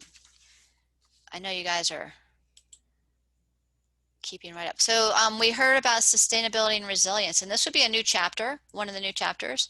And some potential subheadings could be climate change, energy and energy efficiency. Food security is a sustainability topic, as is water conservation, waste reduction, and then economic and social sustainability. Those are your systems, your neighborhood gatherings, you know, your businesses that support you living in your community. So, and these are really not new issues, but these are some of the issues that came up in relation to sustainability and resilience and how to deal with forest health and the flooding impacts. This is, again, there's a lot of crossover in topics. We've heard about there being diminished ecosystem and diversity, and that impacts, you know, your wildlife habitats and your wildlife viability. You know, we've heard about, is there access to fresh local food? Where do you get it? Where do you have to go for it? Resiliency can translate into emergency preparedness. It can translate into just general well-being of your community and also the ability to adapt to changes. I've heard about how some community health initiatives and trying to provide maybe information, not education, about, you know, health resources might help to reduce some of the 911 calls that we've heard are on the rise out in the area.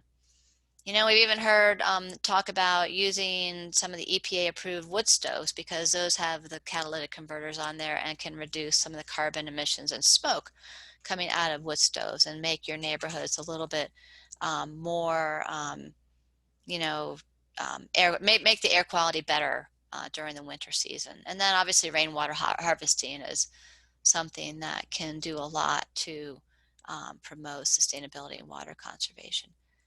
So anything else? I mean, this would be a new chapter for your plan. What's rain?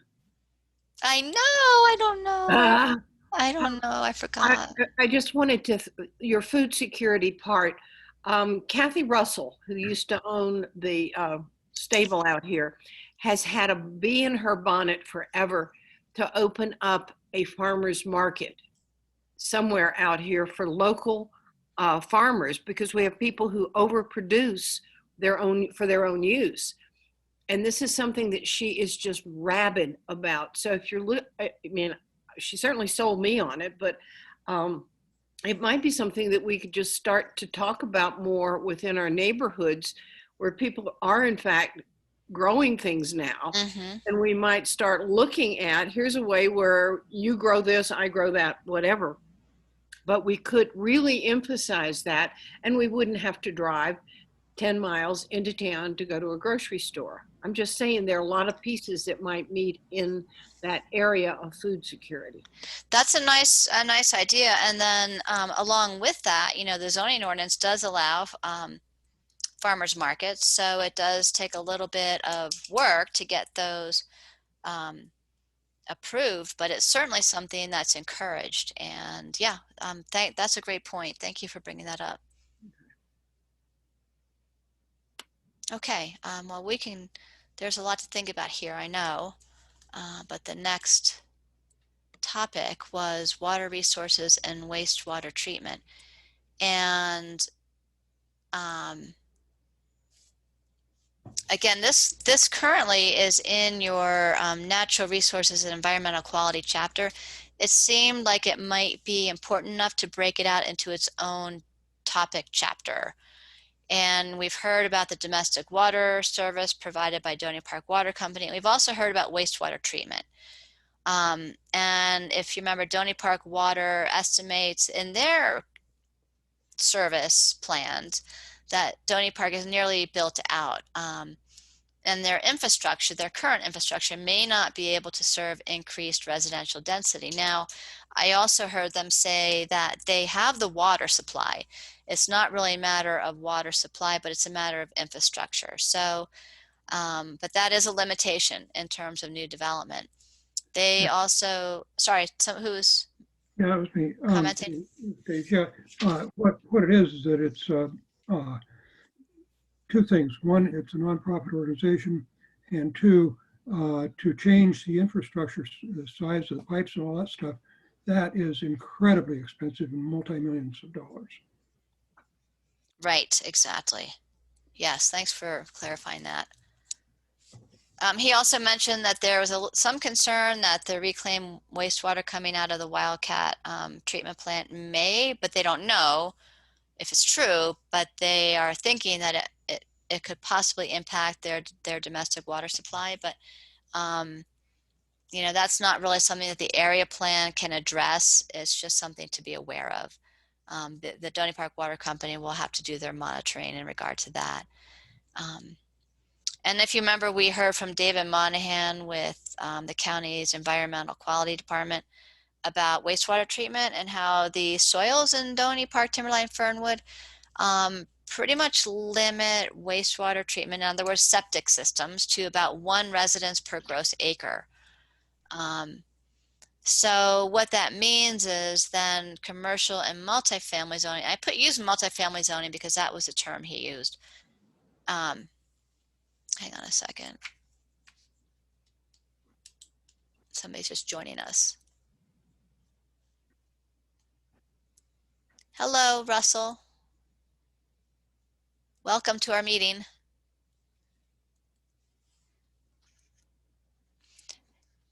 So back to the the wastewater systems. If you remember, David Monahan was talking about the how the zoning ordinance allows smaller parcel sizes for commercial development.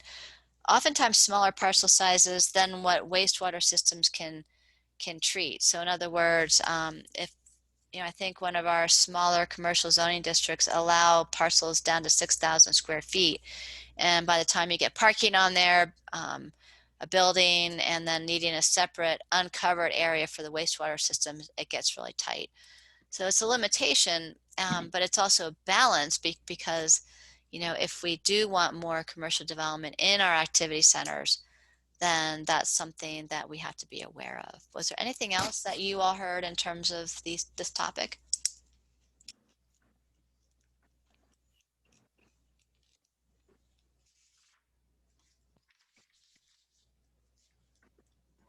So I didn't get a chance to be part of this topic. I think it happened before I made my presence. Do we know, like, the current commercial properties? do we know their sizes and how many fall kind of under that in that really small size where they become pretty unable to build because of the wastewater problems and some other stuff? Do we know any of those sizes? Yeah, that's a great question. We do know how many acres are currently zoned commercial that are vacant. I haven't, gotten into that level of detail in terms of, we could look at the sizes of the parcels and try to understand what that means. I also think, though, interestingly, there's actually quite a bit of underutilized commercial zone spaces. In other words, we might have some commercial properties that are, um, bigger than the minimum parcel size, and that are classified as developed because that's how there is a use on there. But that's a good question. We haven't done that kind of detailed analysis, but David did bring that up because I think he has worked with some systems out there where it's been tight and it's been difficult for the sizing to be properly, um, managed on those sites. So, Jess, are you still on the phone, Jess? Can you hear this conversation? Do you have anything to add to that? Nothing, not to put you on the spot. I'll add a little bit. Just think the way that the commercial zoning is structured, you may have, say, 1 or 2 acres, but the minimum lot size can be as low as 10,000 square feet if you Right. split those lots. So the other thing is, of course, because of the problem of dealing with a septic system, the market that you're in, the economics of it are going to dictate whether or not you do that in the end. That's right. And Cameron, I understand what you were getting at, kind of wanting to really get a picture of, what we've got out there and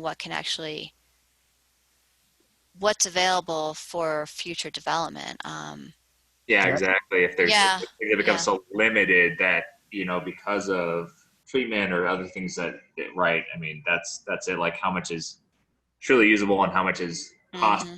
cost prohibitive to even develop, because of certain things, restrictions. Yeah, yeah, that's a really good point. And, we know the gross acres that are vacant, and there were, trying to remember, there was under 200, but well over 100 acres of vacant commercial property. Haven't looked at it by size of the parcels, to understand if the parcel sizes are currently limiting, because, we do know that now the rules have changed and wastewater systems cannot be under pavement. So they can't be under a parking lot, and that does tighten it up. Melissa, I'm going to add something to that. I look at the data available that our GIS people have put together and that is available through the assessor's website using the Coconino County Parcel Viewer. You can use the maps available to find out, to literally create a zoning map of the entire county, and then take a look at it on a smaller scale and pull out all of those parcels, and you can identify them by zoning. It's very easy to do. You use Coconino County Parcel Viewer, and then look at the breakdown that they give you for showing all of the maps, the zoning, everything. It's very well done. It's there. It's easy to use. And I would say it is intuitive on top of that.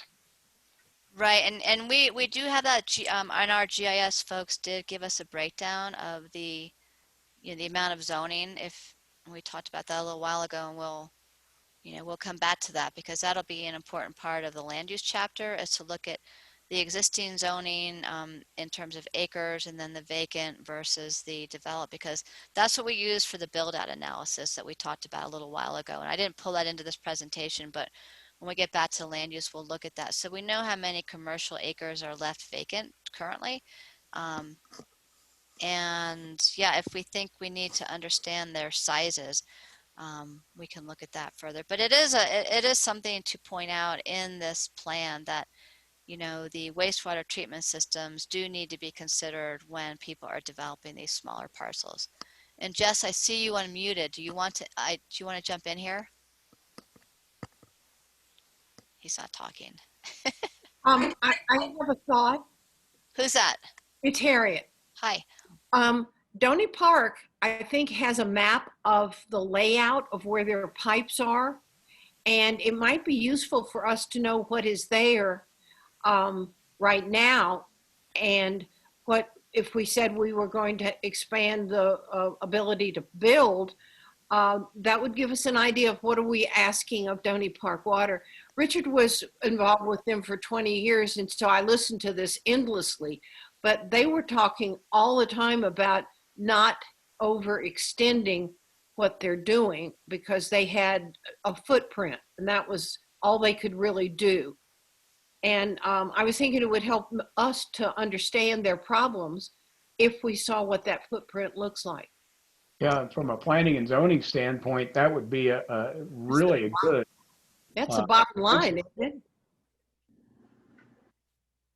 it?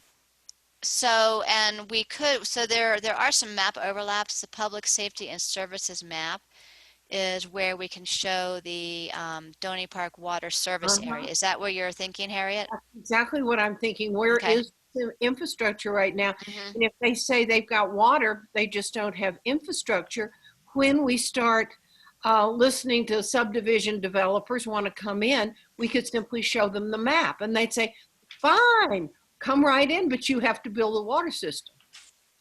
Right. And we did get that information from the water company. They did provide us with their data. So that's what we'll put into this map. Excellent. Thank you. Was there somebody else who had a comment? I heard somebody else. Yeah, this is Evelyn. On the other screen, I just didn't know what that little symbol meant.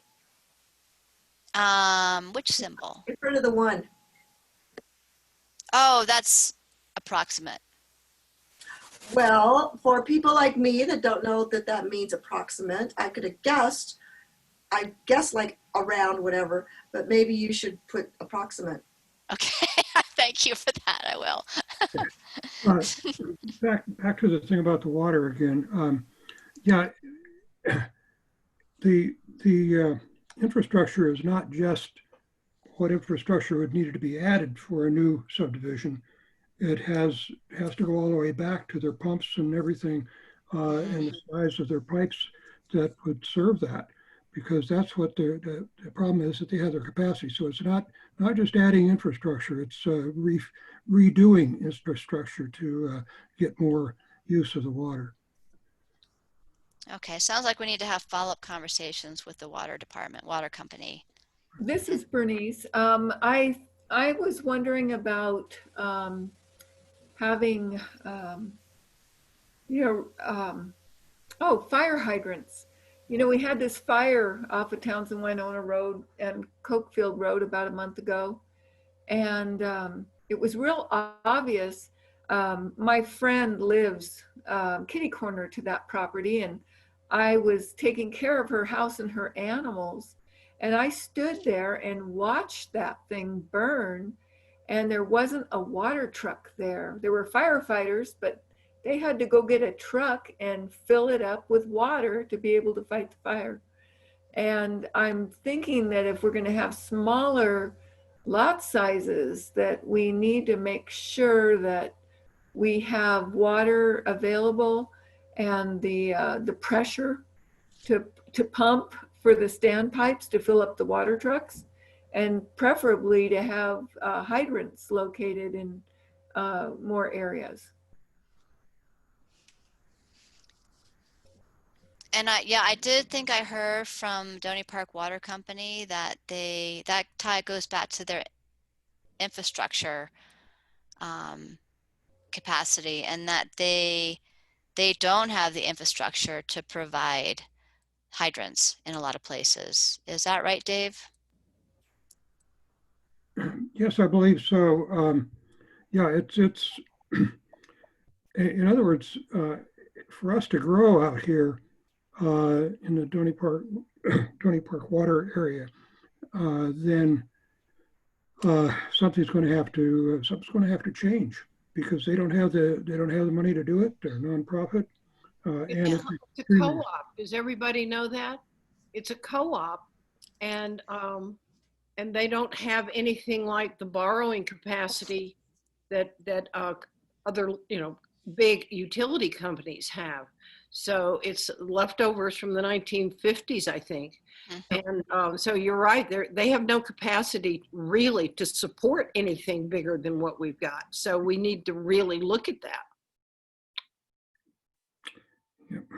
Very important conversation, and something that can get missed in the land use and growth discussions, because that's a reality check.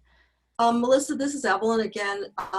It's kind of taking us back to growth and development and the people that are going to be coming here are going to expect what they would probably get as far as fire protection in a big city, and that's just not going to happen here. I know there's a hydrant very close to me, and when I talked to the fire department about it, they said it doesn't have the pressure to come to my house. Mm-hmm. So, I think there again, the word education, but you don't want to use it. I guess people just need to be flat out told that this is not the city. This is not a big city. And the fire protection is going to be much different than what people who come here wanting to relocate are going to find. They're not going to find what they find in the city that they left, and that's the bottom line. I'm over and out. Thank you.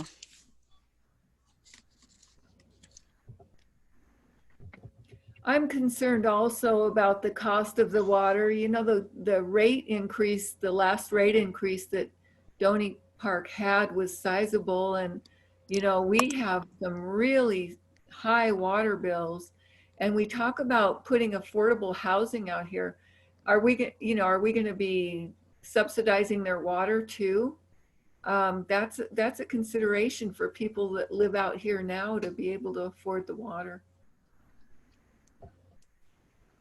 Water is definitely an expense. I think everywhere. Have you seen a city water bill? In the city of Flagstaff, they pay more for water than we do out here. I live in the city. You pay more for water than we do out here, because Doesn't- their water bill also has their sewer bill in it, Right. their Right. trash bill. Everything is included in that water bill.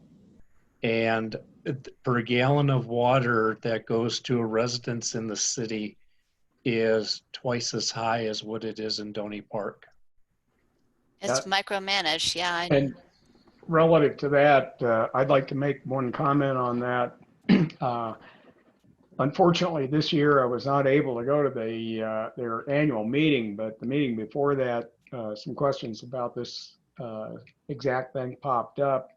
One of the things that they emphasized is that goes along with their statement about being very close to being built out. And that is that a lot of the money that they used in the past for infrastructure improvement came from setting meters. Well, that is not going to be a part of the future for them. That is the reason why they went to the Corporation Commission for their last rate increase. So if you are in the co-op like I am, you look at it, and you're going to be faced with increased rates in the future, very simply put. And that's the market basically encourages water conservation. So in terms of water rates, boy, Jim Clifford is absolutely right about what he said about it. We don't pay a lot for what we get here compared to Flagstaff or other jurisdictions in the state, like down in the valley. And that's a good point, John, about water rates and tying that back to water conservation.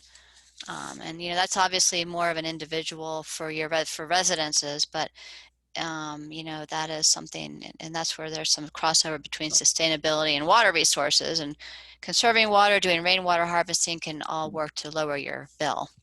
Last I knew, this was a capitalist economy, and it is up to the individual, based on what they can afford, to decide whether they are going to conserve on the use of water, not necessarily Doney Park water. That is not what they're in business for. That is not what the co-op is for. And besides, I don't know how you would ever enforce it from that end. Well, the only way that would happen with that is if there's a meter, So if you use more, you pay more. If you don't use more, you don't pay more. But well, that's my point exactly. The market rate determines how much water you use. It is up to the individual and their metered connection, not Doney Park Water Company. Doney Park Water Company does charge more if you use more, especially during the summer. Yeah, that's pretty typical. They're monitoring your usage. So, well, there's your incentive to use less if you can. So this would be the last kind of topic chapter. Any other thoughts on water resources and wastewater? And we'll, like I said, take some of these issues and think about how policies can address the ones that can be addressed in the area plan. I'm just going to throw this out because my whole family has been in the water business, meaning my daughter and her father. That there are new techniques now that use wastewater and use pooling, and I'm not using the right terms, but you pump wastewater up a hill and you filter it down the hill through different ponds and cleaning systems, and it comes out where it needs very little treatment, but it reuses what you've already got. And it could be we're going to have to look at that as a way of making what water we have go further, particularly if we're going to be talking about growing. I don't know what they mean that we have a very good source of water. It just seems like an oxymoron to me where we live, that you would have a good source of water. So there are new technologies and there are technologies, but they're expensive. And but we need to understand that there are many different ways to expand the water we do.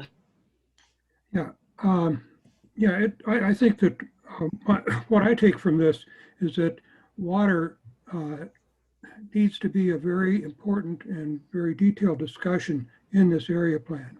Yes, I think that really should be. And we should not underestimate the cost and onerous task that will fall upon us to expand the water supply for where we live. Yeah, exactly. This is where it hits the road.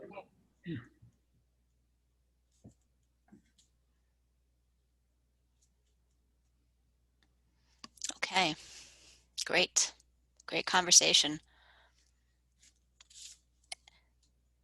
And this may then lead into the final discussion in terms of implementation priorities. Now, I think I mentioned earlier that the current plan does talk about implementation policies. It's in the introduction, and those specifically focus on zone changes, subdivisions, and conditional use permits, that's a CUP, and how those should comply with the comprehensive plan and with the zoning ordinance. So my thought on that was that those actually could be land use policies. And then, an implementation plan is usually really specific. And ideas have surfaced along the way, such as emergency planning and, encouraging the community to organize for community, let's call them information initiatives, to voluntarily encourage, neighbors to give easements for flood controls. And I think there were other, I kind of ran out of time when I was looking back through the notes, but there were other ideas about, how volunteer initiatives could be implementation priorities. Because remember, an implementation plan doesn't necessarily mean the county is going to do everything. It can also mean that these are priorities for your community to organize around. So,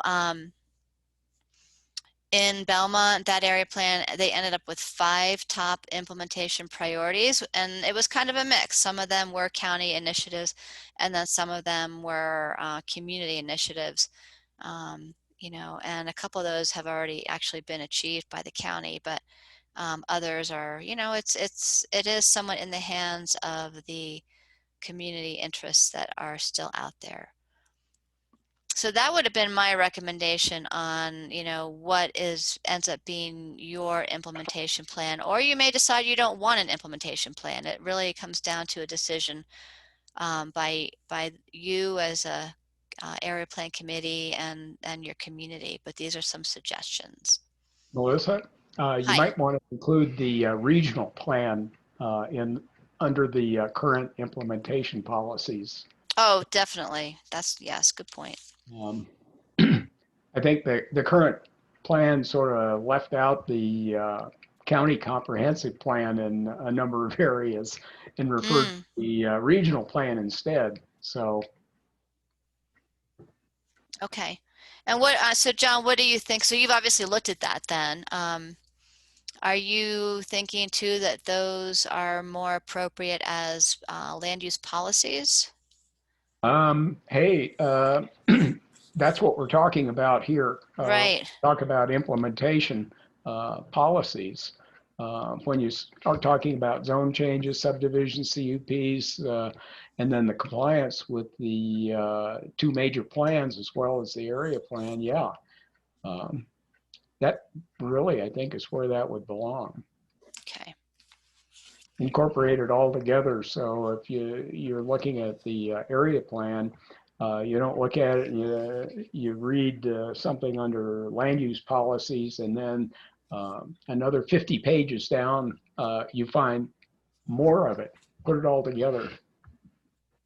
Yeah, and I just want to take a moment. I'll read to you the current implementation goal that is in your introduction, and it says that the Doney Park Timberline Fernwood Area Plan, as an integral part of the Coconino County Comprehensive Plan, is followed by the Planning and Zoning Commission and Board of Supervisors as required by the Coconino County Zoning Ordinance and Subdivision Ordinance. So to And me, add the regional plan, and just include it as one of the other things you have to look at. We've had some pretty good back and forth about the regional plan amendments that coming to zoning change on 89A here recently.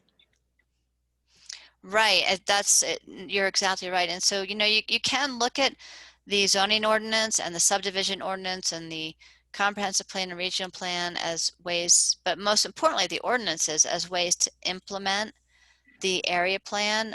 It really is a matter of perspective. And I think once we start looking at these specifically, it's a decision for you all to make.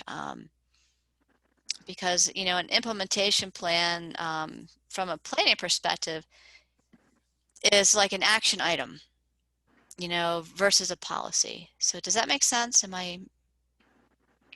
Yes, I would say so. When you consider some of the input we've had on recent actions before the Planning and Zoning Commission, the idea that the people living in that area or close to it don't read this is really, really false reasoning. Out at the Kachina Village is a good example of that. The number of people who cited parts of that area plan when they spoke before the Planning and Zoning Commission was quite good. Impressive, huh? That, hey, people read this stuff. All right. So, well, that's what I had in terms of, kind of doing a very quick survey over the past 9 months of presentations and trying to capture those in terms of, the chapters that we will put together for the plan, and then also think about what new policies need to be addressed. I'm sure there's going to be other thoughts with, between everyone that's here and then people that are not here. So, oh, And somebody's joining us. Sailor's joining us.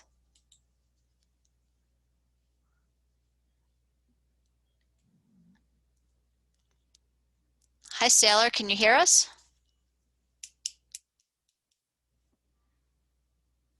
Maybe she can't hear us yet. So that's what I had in terms of, you know, giving you an introduction to the plan, and then the next time we'll be talking, we'll be looking at specific policies. So with that, any other thoughts on these in terms of the chapters and the issues that we've heard about over the past months? Let's say nicely done. Well, and thanks to Jessica for capturing the notes so we could go back to those. All right, so the next discussion topic is about our schedule. And, you know, we've launched the survey. It will be active until the end of this month. And then what I'm thinking, I'm hoping that we can get through reviewing the goals and policies in 2 months. So in November and then December, so if we stick to our second Thursday of the month, I hope those dates will still work. We'll spend time, and I'll send out information ahead of time so you can review that as far as existing policies, in-track changes, along with new policies and goals based on the chapter headings we're looking at. So this is where we're starting to construct our document. Obviously, there'll be text additions added to it. But then in November, you know, we're going to have our survey results, so we can start to confirm some of the assumptions that have been made, as well as some of the issues that have been brought up. We'll spend some time looking at that. I am thinking we may, I may put out there an idea of, you know, scheduling an extra meeting in between so we can keep moving on this. And But remember, then, you've got Thanksgiving and Christmas. I know. Yeah, that's going to screw you up, probably. I know. I'm being optimistic here. So you guys will temper me, right? You guys will give me a reality check. And then, you know, we want to organize this virtual open house, but also I am coming up with, we have an intern till the end of this semester, and we've talked about organizing a self-guided driving tour. And ideally, we would have launched that with a virtual open house, but I'm thinking we could probably do that separately while the weather's nice. And, you know, basically, it would be kind of similar what they did with the Sustainable Building Tour, where we could, you know, identify on maps certain key spots, provide maps where, you know, if people were interested, they could go around to the different activity centers in Doney Park and really get a good visual on what's out there, but at the same time start looking at some of the information we've put together. So, you know, since we're not doing in-person meetings for a while, that's one of the ideas that we've thought about. And we're still hoping that we can move toward public hearings and final approvals in the spring. It may get pushed back a little bit depending on how things go. Any questions on the schedule? It's pretty fast. We're going to have to really focus on the goals and policies, and then the text when it comes back to you. I know we have some good writers, so maybe we'll get some volunteers to help us write these chapters. No questions for you, Melissa, but I think Yeah. I think the reality of it is that we're probably going to have to squeeze in a few extra meetings in order to make May 2021. In the past, I've had to work with schedules that were unrealistic, and I hate doing that. So the realistic outlook is that some extra meetings and that May date for 2021 may have to get pushed out a little bit anyway. Thanks. And another idea would be to, you know, schedule like we did with the survey. Just ask for people who are interested in certain topics to, you know, or certain chapters to focus on those and then bring them back to the bigger group. So that's another option we can look at doing. What is the overall feeling on that? I think the survey thing worked out pretty well. And I think that a small group can actually do several small groups can do a lot more than just one large group. I agree. Small numbers get decisions made much faster and move faster. Okay. Say committees. Any other thoughts from people that are? Yes, I think that's a good suggestion. Again, it goes back to the result of a large committee designing something. Mhm. What that racehorse comes out looking like a camel. So when you do that, so even one person working on a topic would be Okay. acceptable. I know where my area of expertise sort of is, and that's the planning, zoning, and land use end of it. But I think that's Okay. pretty well covered already. Well, what we can do is there were 10 basically chapter headings that we just looked at.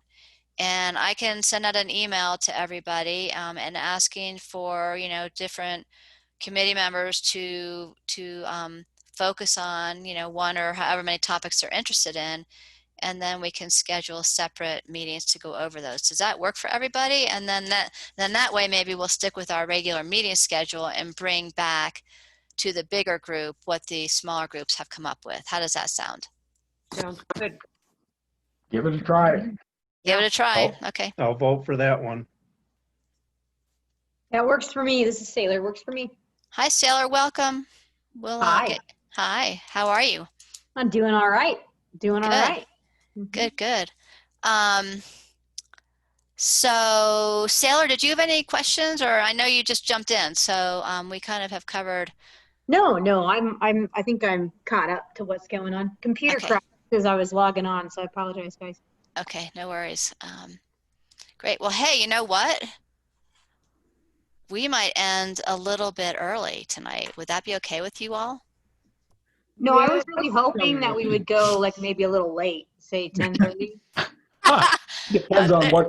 Depends on what you want to watch on TV or who.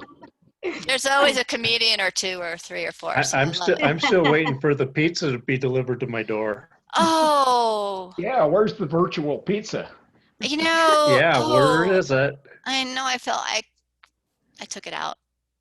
I'll put it back in next time. So let's talk a little bit more about outreach. Let's forget about pizza.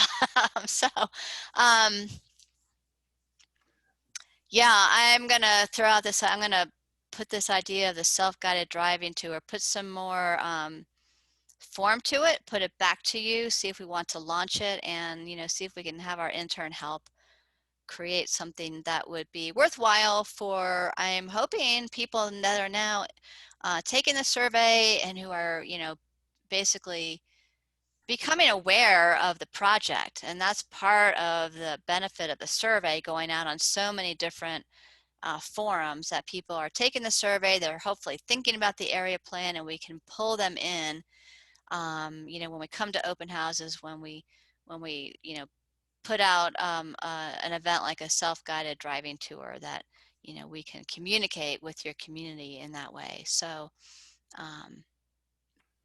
Yeah, I'm very interested in doing a self-guiding driving tour because I have not good. wandered around, so I'll be glad to be a guinea pig or. Okay, great, Dave. Well, we're going to use you for that test then. Just for your information, both Brian and B. Cooley have done not trails, but paths through Doney Park, and they've got maps that they've already marked up.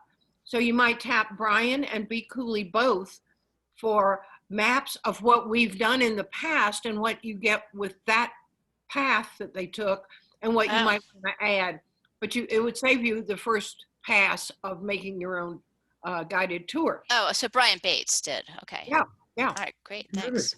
Terrific. Yeah. Maybe we're volunteering him for a subcommittee on that. Absolutely. He's not here. Okay. And then, we've talked about having some sort of virtual and drive-by open house.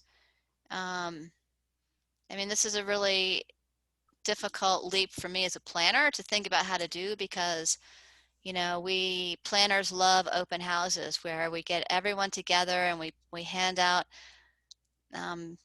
sticky notes and we hand out colored dots and we ask people to go around, and that's what we really thrive on, and I can't do it this time. So you know, I think that Rob had actually come up with the idea of doing a drive-by open house. I don't really know how that will look, but what we normally do is once we get the draft policy, goals and policies from you all, that's when we want the community to really look at those and comment. So we'll figure that out. We'll continue to use Facebook and Nextdoor and all the other social media posts. Was there anything else, any other thoughts on how to connect with the community? You know, we can continue to do press releases. We really only had the budget to do that one postcard mailing, so I'm hoping that will be pretty effective. Go talk to your neighbors. Talk to your Just- neighbors. Just get out there and start talking to your neighbors. Tell them about the survey, where they can pick it up. They can do it right there and drop it off in the box. You know, it's that easy. A lot of people drive by the fire stations, and if they know they can stop there and spend 5 minutes and do a survey and drop it off, it might be a good way to get more participation. Yeah. But Liz it's up to us to get it out to the people. Now, Liz Archuleta does a monthly supervisor meeting with her district out here, and you might see if the other supervisors do a monthly meeting, because Liz put out the survey, and my Okay. neighbor actually went to that meeting and Oh, very proudly said, "Here's the survey, Harriet. I certainly hope you take it." Yeah, we, in Area 4, we, Jim Parks has one, yes, and okay. first Thursday of the month. Okay, I'll email him and make sure he's got, I know he's got the links to the survey, but I'll remind him that that might be. Actually, the best place to go is the sheriff's office. What do you mean? manage- What do you mean by that, Dave? To the Well, sheriff's office? they kind of do the agenda and everything. And, Oh, I see what you're saying. Okay, all right. yeah, Jim's pretty busy. All right, I'll do that. Did I hear somebody already confirmed? Did Liz put it in the newsletter or not?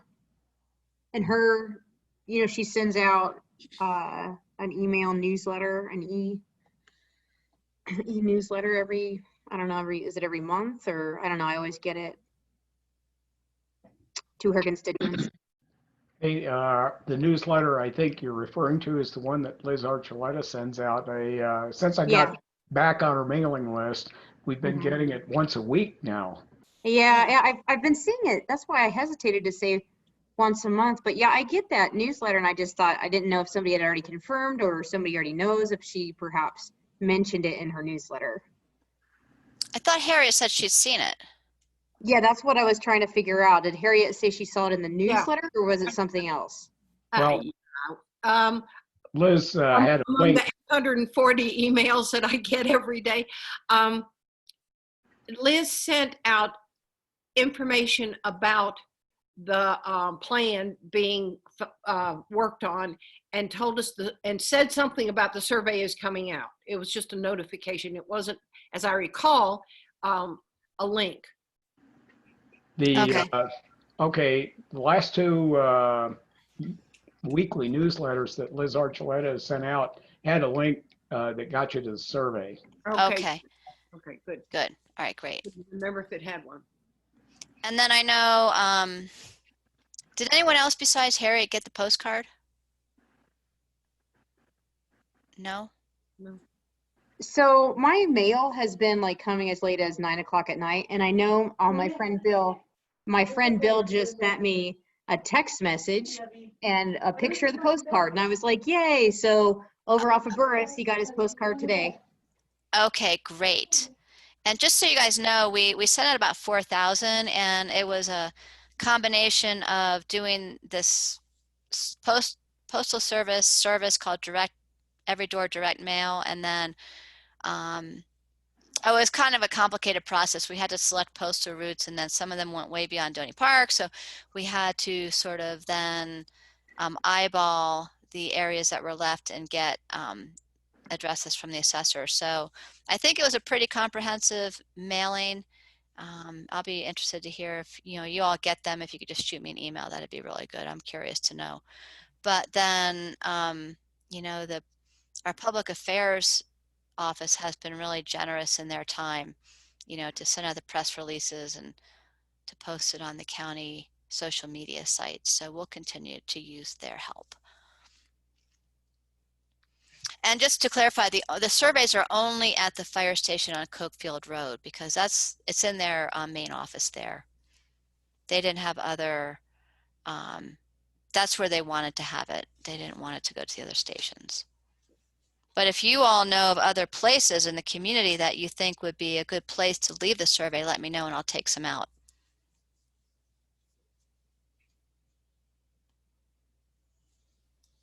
Okay. Silver Saddle Store. Do you think they'd be amenable to that? Yeah, they're real community. Yep. They're nice people. Okay. Okay, Melissa, on getting in touch with the sheriff, it's John Paxton. Okay. Yeah, I just remembered him too. Okay, I've got his contact, so I'll get with him. Yeah. Good idea. Okay, well, with that then, that was what we wanted to talk about on outreach planning, and then our next meeting would be scheduled for November 12th.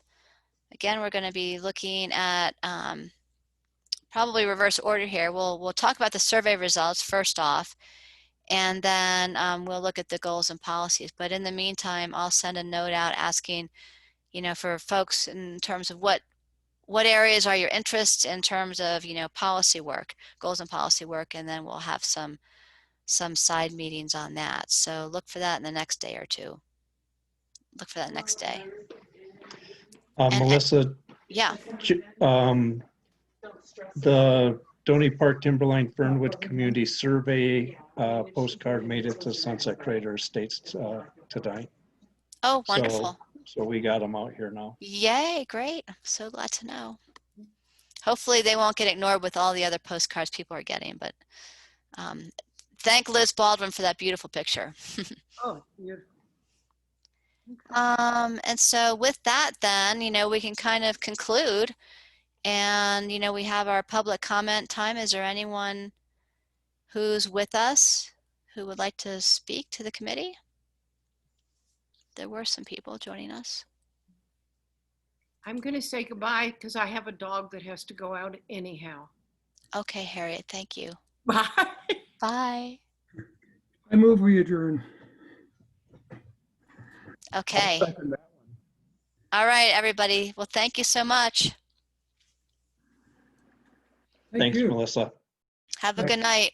Thank you, Thanks, Melissa. David. I appreciate you sharing Bye. everything. Take care, everybody. Thanks, Melissa. Bye. Bye-bye. Bye, and thanks to everyone. Yes. Good night. I'm gone. Thanks, Melissa. You're welcome. Thank you. Great job. I tried to